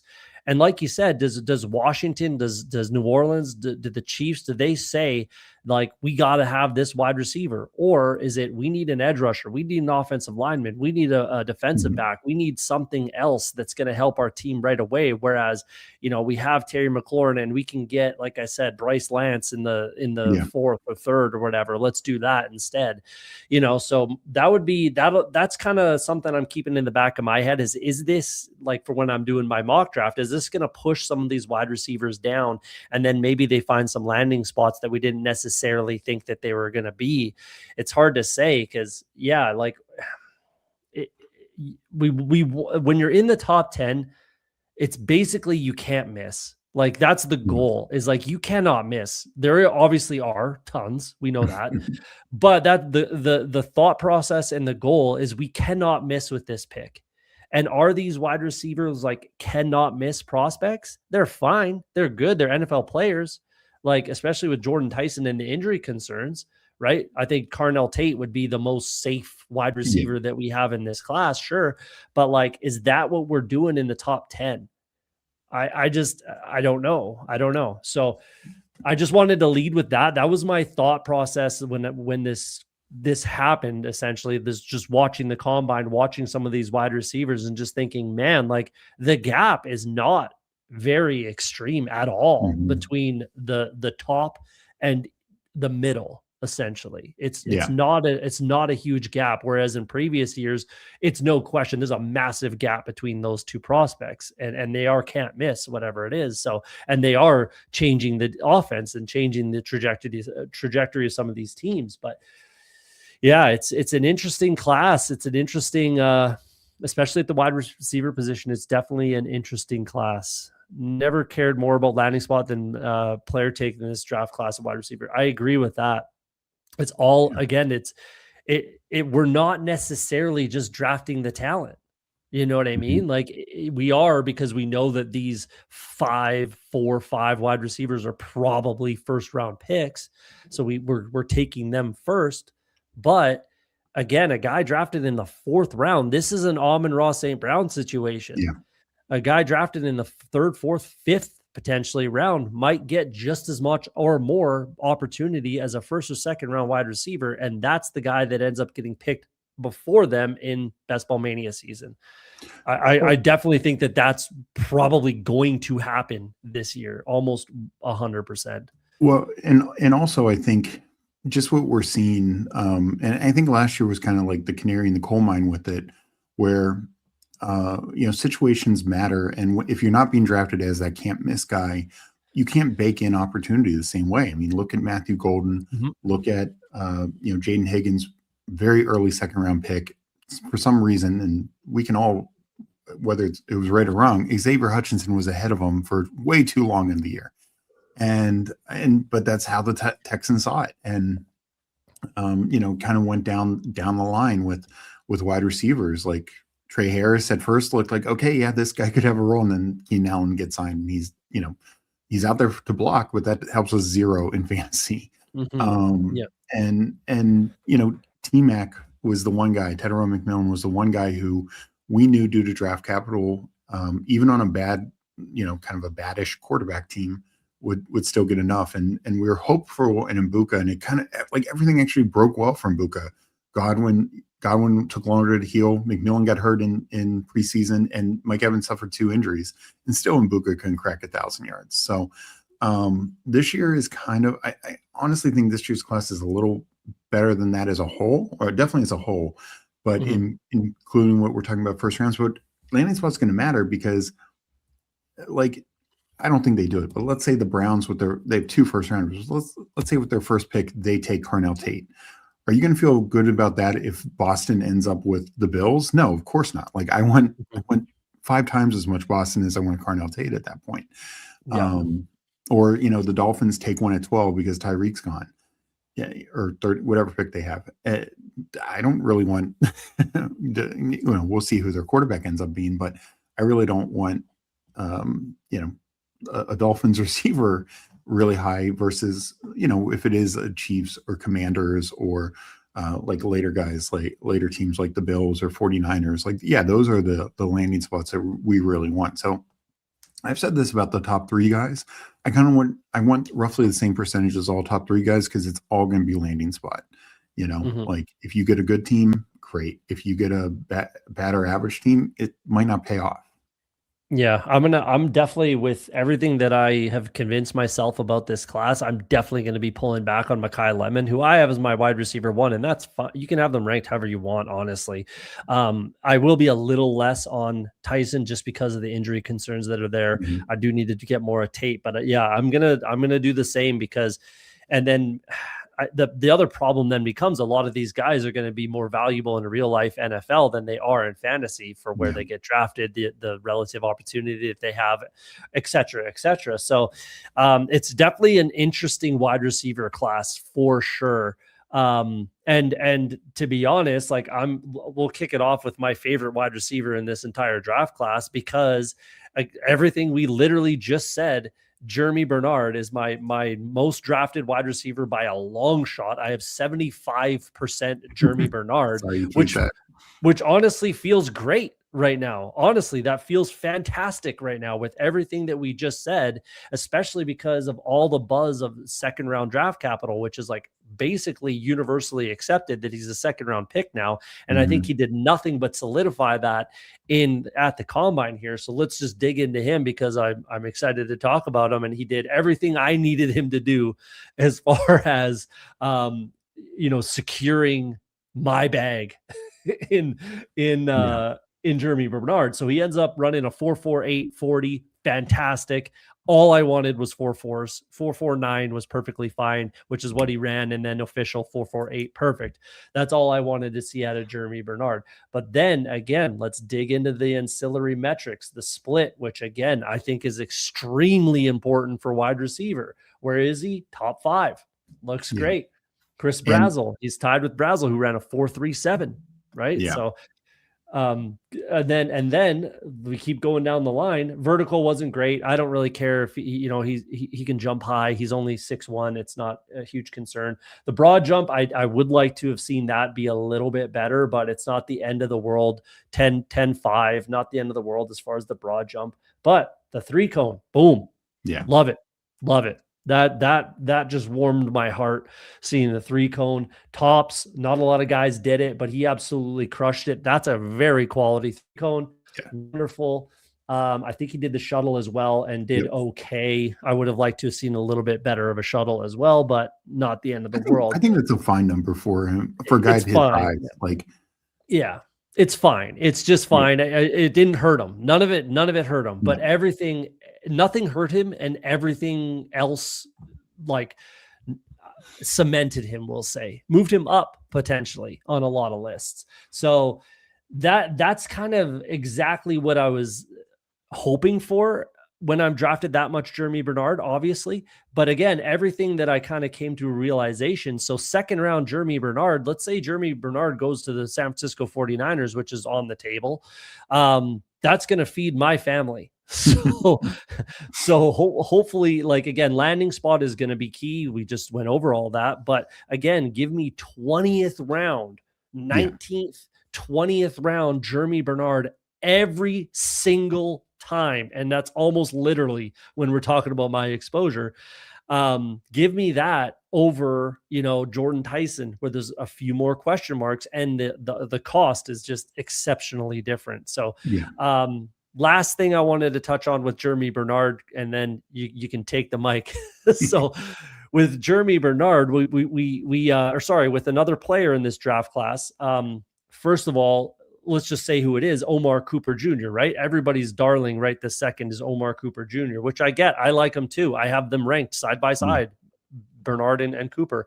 I think it's crazy silly that Daniel Jeremiah has him outside of his top 50 1 week, and then the next week he's 19th overall. That you can't do that. You cannot do that. If you wanted to move him up, you should have done it a little slower, because it kind of just looks silly to me.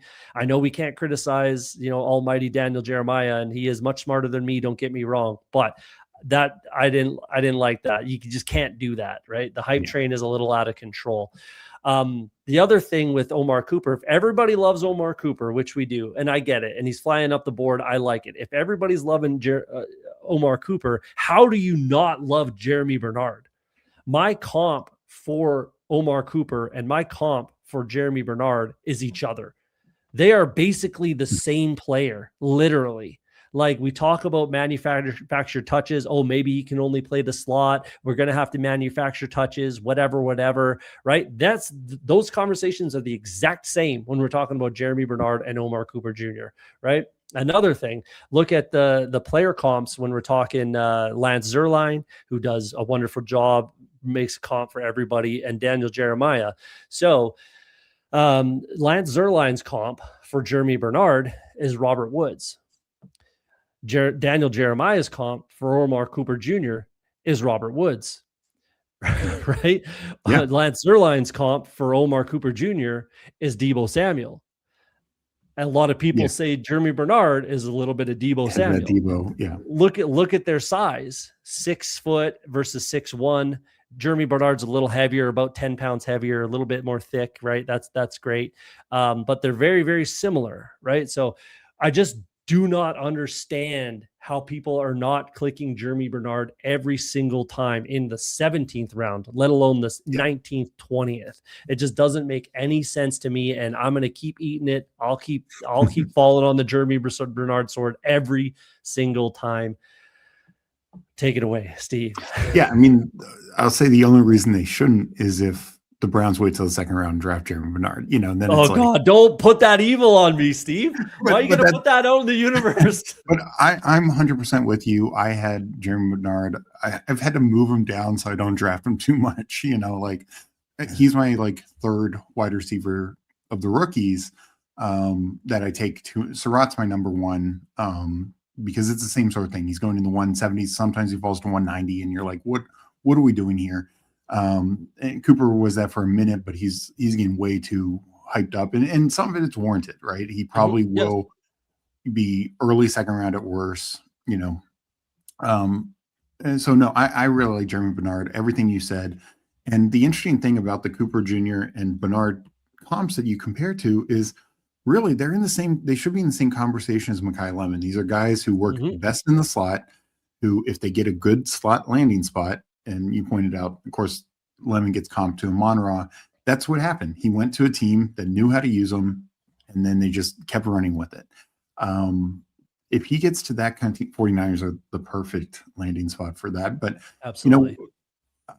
like I take a lot of Chimere DK, but we also know Brian Dable likes to use slot receivers. So if the Titans say, we could use more of a power slot option in Cooper Jr. or Jeremy Bernard, I think that's a perfect landing spot for him. Just so many potential out there. Washington could be a great one. We know Terry McLaurin's on the outside right now. Their wide receiver depth chart is Terry McLaurin, Luke McCaffrey, and Jalen Lane. Like any receiver can come in and automatically jump to be the number 2 target earner. So, I just think there's so much opportunity for these types of receivers, and we're just taking them so much later than the top 3. And I've actually always said that about the most interesting thing, speaking of just the wide receiver class as a whole, is Denzel Boston, almost universally considered the 4th wide receiver in this class. And we take the top 3 within roughly a round of each other, 50s to 60. Denzel Boston goes like 107, 105. That's 40 spots of ADP difference, almost 4 full rounds, and 4 rounds from the top of it. Tate has generally been the top lately, but 3.5 4 rounds difference for a guy who might go 5 picks later than the 3rd one of those guys. So and Casey Concepcion, who didn't run, we'll need to eventually see those times, but he did what people were afraid of. Like, he caught everything in the drills, and that was the big knock on him. Dude can't catch the ball. Well, he caught everything.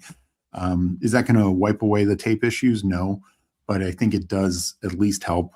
If he does that again at his pro day, he does that again, he does that again on the, individual workouts, teams will feel much more confident about Casey Concepcion. And I think those guys, in terms of underdog drafting or best ball drafting in general, are just great values because they're likely first rounders and you're getting a huge discount. Then the second round mix, which I think is like Cooper, Bernard, Surratt, those types of guys, I'm just much more high on, because I love all 3 of those guys because they know exactly how to run routes. They are tremendous route runners. They're going to be quarterback and coach's best friends. We'll need to see the full athletic profile of like Surratt, and Cooper only ran, and then he ran and I think he jumped, but then he didn't do any of the positional drills. But no, I think those are my type of guys, because they are the most NFL ready. Those are the guys who make an impact. You pointed out to Amon-Ra as a 4th rounder. Whether they go 2nd round, 3rd round, I'm going to be watching for, because unless we get the terrible Browns landing spot, and even there, like, they could be the Browns' number 1 receiver. Like, we're competing versus Jerry Jeudy. And Give me anyone over Jerry Jeudy. Yeah. So even there, that will have fantasy value in the late rounds. So no, like, truly, I'm with you. I like the same kind of receivers. I want those guys, and I like hunting for discounts until we know landing spots. Now, at the end of if it comes out where those top 3 receivers all got tremendous landing spots, then yeah, sign me up for them, right? But if they get, 1 or 2 of them get bad landing spots, then I'm going to want Jeremy Bernard or Nomar Cooper or Surratt or somebody else, a Chris Brazell, who gets a good, perfect landing spot. I'm a little more hesitant on a Chris Brazell just because I think he's kind of a one-trick pony. It's a good trick, but we've also been, that's been like the fool's gold in every draft. The 6'3" plus receiver who can run a sub 4.4, who just never amounts to anything, right? Yeah. Those guys are kind of a dime a dozen at this point, but which we'll get into in a second, because that is another point that I wanted to talk about for sure. Quickly, these couple comments. I definitely do think that this should raise Jeremy Bernard's his stock or his price. I think it should go up, but I mean, to what? Where I'm clicking him, no problem anyways. I don't care. I'm going to be 75% Jeremy Bernard if he stays 16th round or later. If he's 16th round or later, I'll be 75, 80%, no problem, Jeremy Bernard. And this is true. This is true. I agree with this. He definitely does have better downfield stuff than Bernard and Cooper for sure. That's why he's, a top 10 pick for, we think, or at least a first round pick over where these two are definitely fringe at best. So Lemon is a more complete wide receiver. For sure. Some alpha energy in here. Yeah, that's usually me just telling people, what's wrong and I'm right, So yeah, excuse my nonsense. But Antonio Williams, that's another guy we could talk about now if we want. Yeah.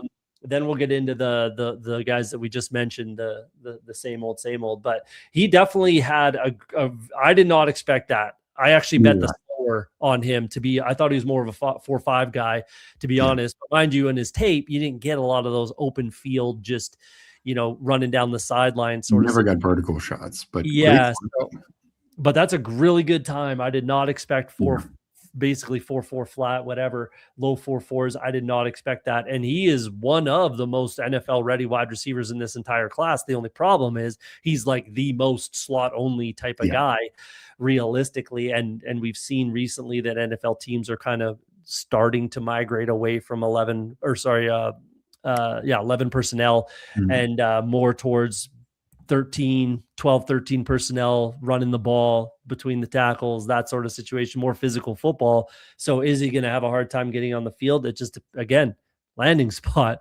But I have been and will continue to pick off a few shares of Antonio Williams because I like him. And again, he's ready to play in the NFL. He was last year, didn't need to go back to school, had a bit of a down year, which everybody at Clemson kind of did, except for some of the defensive players. But yeah, what do you think about Antonio Williams? I have him ranked at like 13 just because there's a ceiling and a floor issue there. So yeah.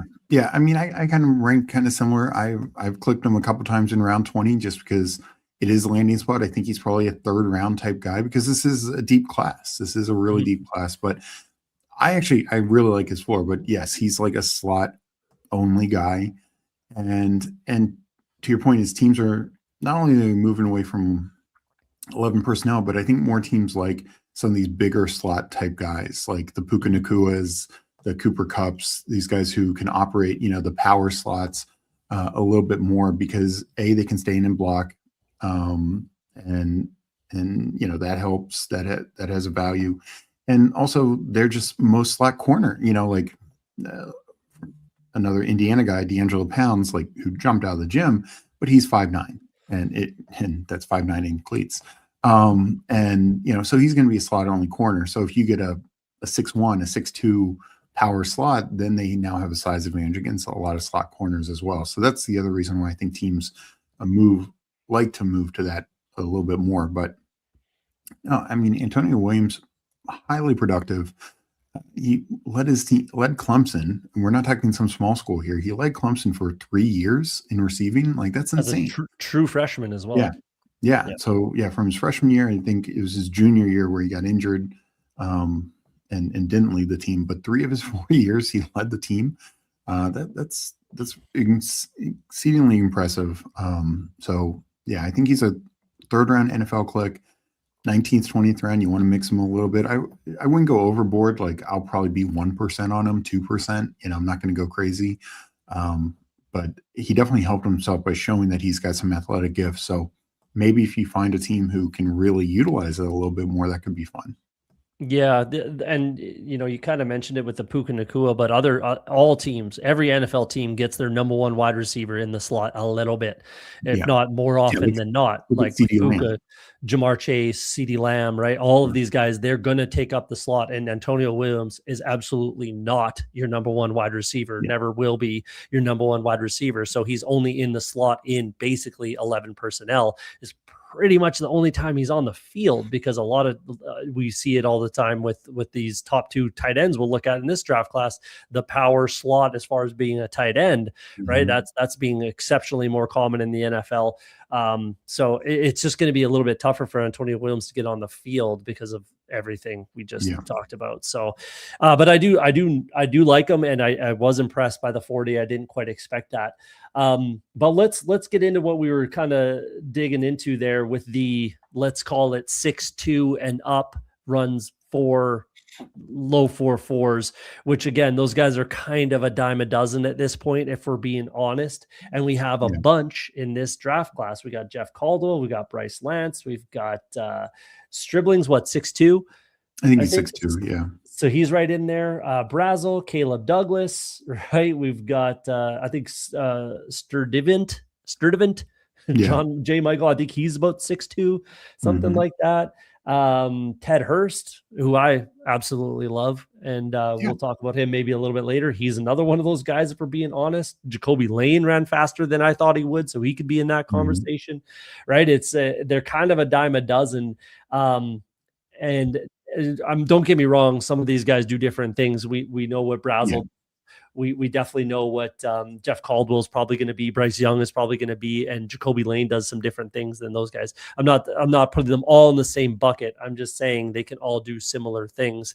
Skylar Bell is a little bit smaller. He's only about 6 foot, more of a slot guy. My comp was Khalil Shakir was my comp for Skylar Bell. So he's a lot more along the lines of Antonio Williams, in my opinion, though he can win outside as well. I think for Skylar Bell, the fact that he ran a 4.4 is huge because that helps him play at least a little bit outside.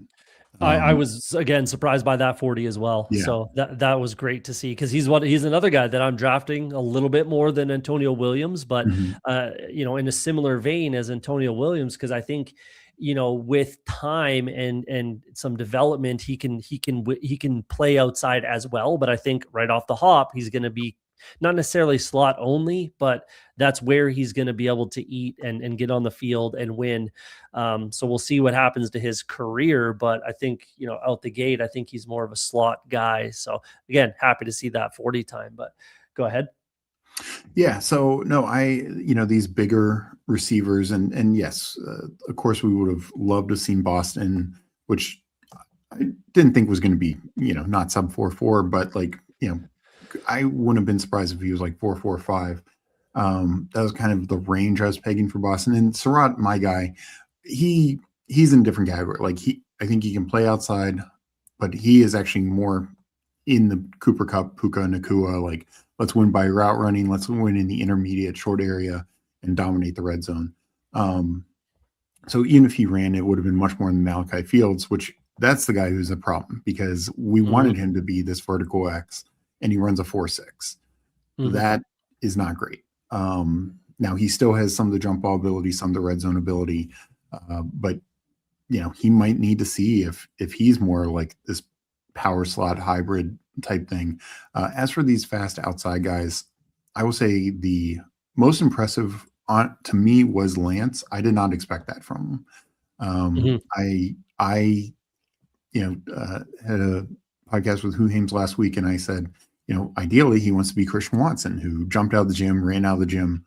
I don't see it. I think he's going to be a little, touch behind all of that. And he essentially was Christian Watson. So that I think is really good for him. Still too raw for me, but he could push himself into the second round with those kind of numbers. He's not my personal choice. I'm very hesitant on him, particularly for this year. But there's no doubt that was an impressive combine performance with the way he ran and jumped. I'll agree with that. I did not think that he was 4.3. I thought he was like a 4.5 guy. I didn't see anything special whatsoever in Bryce Lance, but and that still may be true, but he's a lot faster than I thought, and he's going to get probably better draft capital. But good showing for him. The Malachi Fields thing, I got to agree with Flyfish here. His tape was not, I'll share my thoughts on Malachi Fields. I'm 0% drafting Malachi Fields. He's not even in my top 15 as far as my rankings. He has a sub 60% receiving rate, very concerning. Excellent 50-50 runner. We know that anyone his size is going to be, right? And then dangerous weapon in the red zone. Yes, he was a high school quarterback. That helps him a little bit. I in caps, tank. who might struggle to separate. So he's a big guy, might struggle to separate, which I think is true, especially with the speed not being there. And I think he's, I wrote future future tight end, question mark, like Dorian Green Beckham, Kelvin Benjamin, that type Darren of Waller. guy.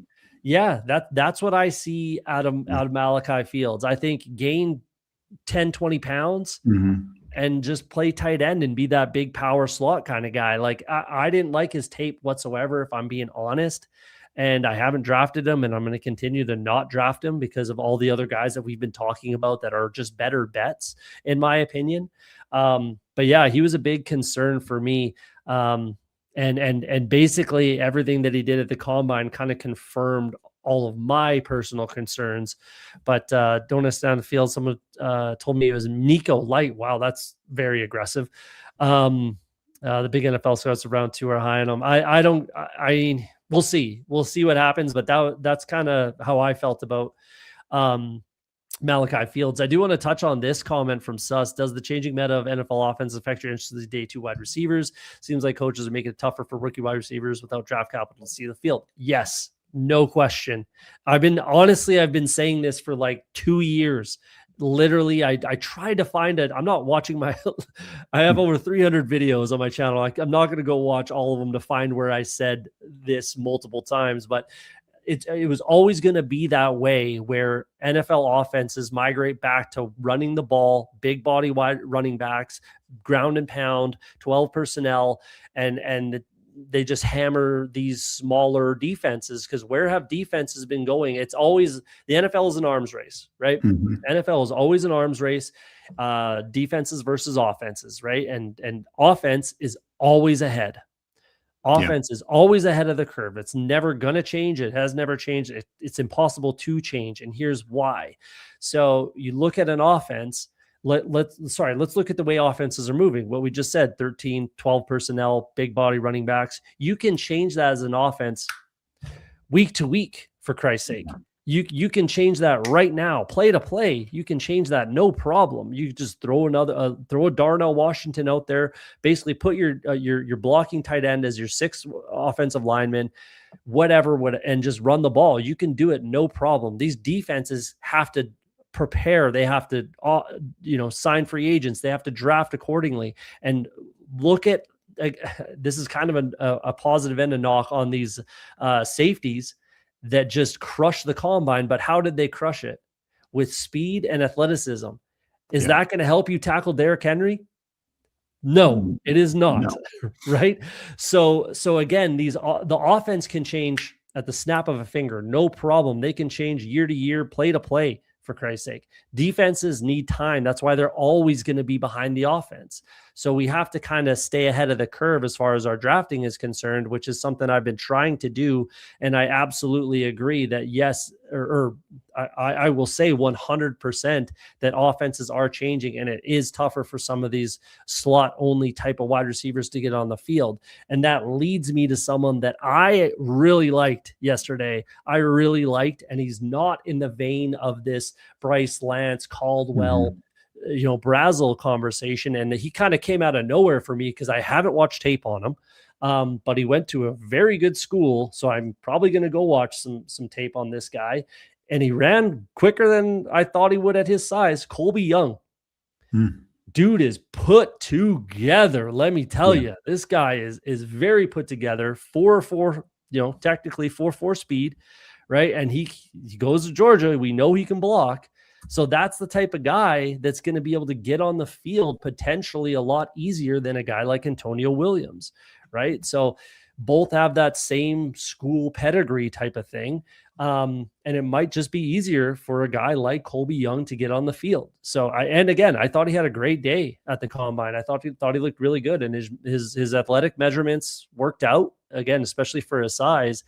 So yes, I think that, it is going to be difficult for some of these wide receivers to get on the field. But I was talking for a while. Go ahead, Steve. What do you got? I think you're absolutely right about the arms race. And perfect example is the Rams. Like Puka misses a game in the middle, they just go 13 personnel, and then at the end, Devontae's missing games. They don't care. Like we're just tried out 3 tight ends. But the other side of it is, like you said, defensive players are gotten smaller. Like back, 10 years ago, 20 years ago, edges were 270. Now they're, Arvell Reese might be an edge, like these 245, 250, and some are great, like the Michael Parsons, the Nick Bonitos, et cetera. But if you can start running against that, like a tight end can take out that edge, like Sam Roush, 6'7", 270. Yeah. Give me Sam Roush in the run game. And like I remember, and this was on the New Heights podcast like a year or so ago, and Greg Olson talked about his welcome to the NFL moment was trying to crack down on Michael Strahan, and Strahan just blew him up play after play. And but Michael Strahan was 275, 280. Very few defensive ends are like that now. Linebackers are smaller, safeties are smaller.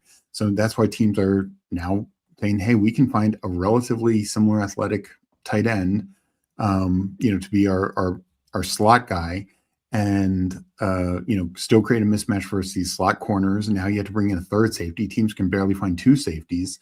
So it's totally creating the mismatch. But the other thing to this point is also we're just have a kind of a backlog of wide receivers. You look at teams now, and Kansas City drafts Jalen Royals in the 4th round, 5th round last year, whatever it was.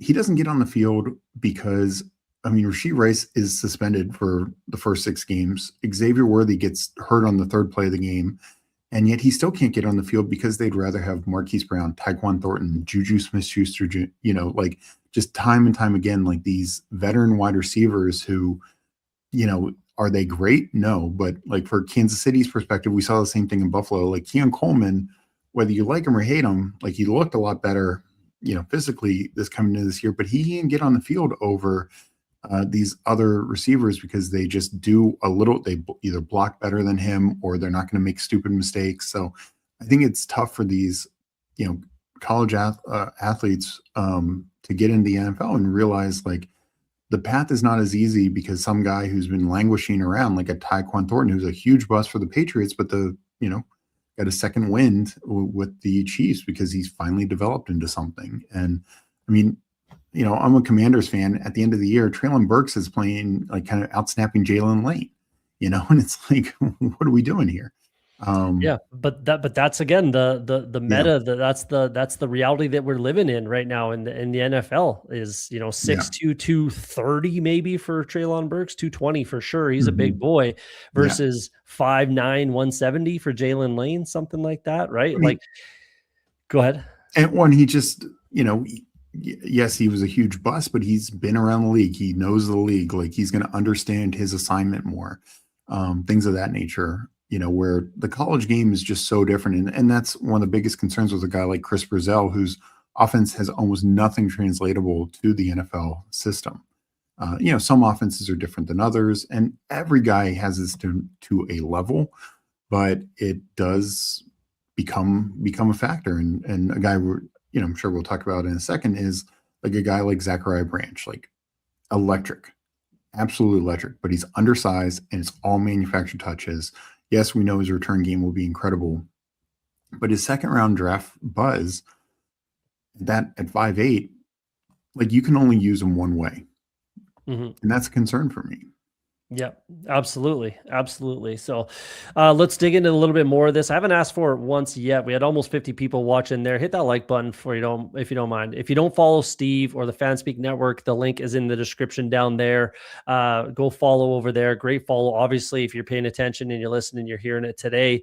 So do that. If you're new to the show, you like the content, usually we're drafting. We're not going to today because we've already gone 2 hours with just talking ball, which is great. But hit the subscribe button if you don't mind. We got Pat from the Fantasy Dog Pound in the chat over here. I haven't announced it yet, but Pat's going to make his Ali-like return to the streaming factory tomorrow night. Pat's coming on to draft with me, so that should be really fun. Looking forward to that one. We got a week full of guests. I got a guest on Wednesday and then another guest on Friday as well. So Steve, kind of knocking it off to start the week with guests. We're guest heavy, so appreciate that. Let's get back to the fun stuff. Let's just check a box there as far as streaming. So Yeah, Zachariah Branch, I agree. And again, we can keep going on that kind of conversation, but I don't want to kind of beat a dead horse as far as like where we think the NFL is going and who's going to, I think it's going to change. Again, the arms race essentially has been won by the offense, right? Yeah. And now the defense is finally caught up. And now what's the offense going to do? Switch back to 1999 and just start power, smashing these 5'9", 170, 4'2" safeties in the mouth. And we're already seeing Derrick Henry just literally one hand, get off of me, you're not big enough to tackle me, young man, and then to run to the end zone.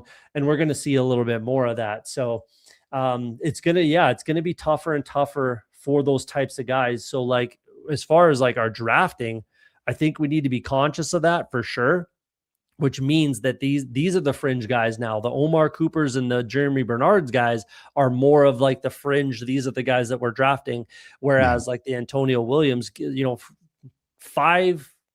years ago, Antonio Williams we would be drooling about Antonio Williams in 11 personnel in the slot. Right now, he's barely draftable as far as, fantasy is concerned. So it's an interesting one. And then again, that's a guy like Ted Hurst that moves him up a bunch because he can be that guy. He's that outside receiver, X, potentially more of a Z type, but depending on the offense. But he's a guy that can absolutely win downfield. He can clear it out. He can do a bunch of different things for your offense. He could be Alec Pierce, where he just run fast straight down the field. He can do that. He can win 50-50 balls. He can, he could run routes reasonably well. I like Ted Hurst probably more than anybody, to be honest with you. I have him ranked at, I think, 8. So I probably have Ted Hurst ranked higher than anybody else in the business over here. So that's a guy that I'm looking at. So let's try to get wrapped up. We're 2 hours in. I don't want to take up all your day. Who kind of stood out to you? And is there anybody, this is kind of the only position where it makes sense to ask this question. Is there anybody that you weren't drafting where now you're like, I need to get some clicks of that guy? So I zero Bryce Lance. I probably will mix him into the 20th round a little bit just because that kind of combine, and he can be outside, to your point. Still, I think it's more of a developmental thing. And kind of the same thing for Ted Hurst. I've taken him, a handful of times already in the 20th round. I will still do that. For me, it's more like coming from the school that he's coming from. Even if he gets third round draft capital, which I think is very, very live for him, does he really break the roster a lot? I'm not that sold on it. But those are the types of guys I do want to have some clicks for. As for some guys, like I was totally out on, not really. Like I already was taking a little Antonio Williams, already taking a little Ted Hurst, like I said, already taking a little Skylar Bell. Again, like we're talking a handful of clicks on all those. Like nobody I want to be more than 1% on, because it's just not, to me, worth it at this point for these types of guys. There's just enough questions with a lot of those other fast guys. Again, Chris Brazell's another one. He probably will move up to the point. I've already taken him, I don't know, 3 times in 60 drafts. I'll probably be done because I'm guessing he moves up a few rounds higher than I'm willing to take him. Caleb Douglas might be the one guy who I had 0 of that I might take a click or 2 of. But yeah, he's just not a guy who wowed me with this tape. So yeah, nobody that I was like a true 0 on outside of, maybe like a Caleb Douglas or Bryce Lance, who I had 0 of. Yeah, that's fair. I actually like Reggie Virgil, his tape, more than Caleb Douglas as far as his tape is concerned. But yeah, so Reggie Virgil, but he was obviously not here. But I think he would actually run faster than Douglas, if I'm being honest, but hard to say. The only guy that was there for me, and he was in Jeremiah's top 50 originally, is Deion Burks. runs a 4.3, and then everything else he actually lit up. Like, he's right there for basically the top, tied for the tops as far as the 10-yard split. His vertical jumped through the roof. That's wild at his size, 5'9". That's incredible. The broad jump, he was, I think, right there. Yep, there he is right there as far as the broad jump. So that was a guy that, again, I was just kind of not shitting on Daniel Jeremiah, but for the Omar Cooper Jr. thing. But, again, Daniel Jeremiah knows more than me. But Dion Burks was a guy that I had clicked 0 of that I might think about now. I had basically Dion Burks and Kevin Coleman Jr. in the exact same bucket. I just thought that Kevin Coleman was a little bit better than Dion Burks. And that may still be true, but I think Dion Burks might be a guy that I pick up a few shares of, considering this athletic profile that was more than I thought. I knew he was athletic, but that's pretty wild what he did. Yeah, no, that's a good shout. I think because I definitely heard a lot of top, day 2 buzz for Burks, and he definitely backed it up. And while he's smaller, he was a little bigger than Zachariah Branch, and while his production profile isn't as strong as Branch, it also not as much manufactured touch. So, to me, the fuller picture of the two, if I'm going to pick one small athletic, freak, I'm going to go Burks over Branch. Though I will say Branch did impress with some of his ability to catch the ball,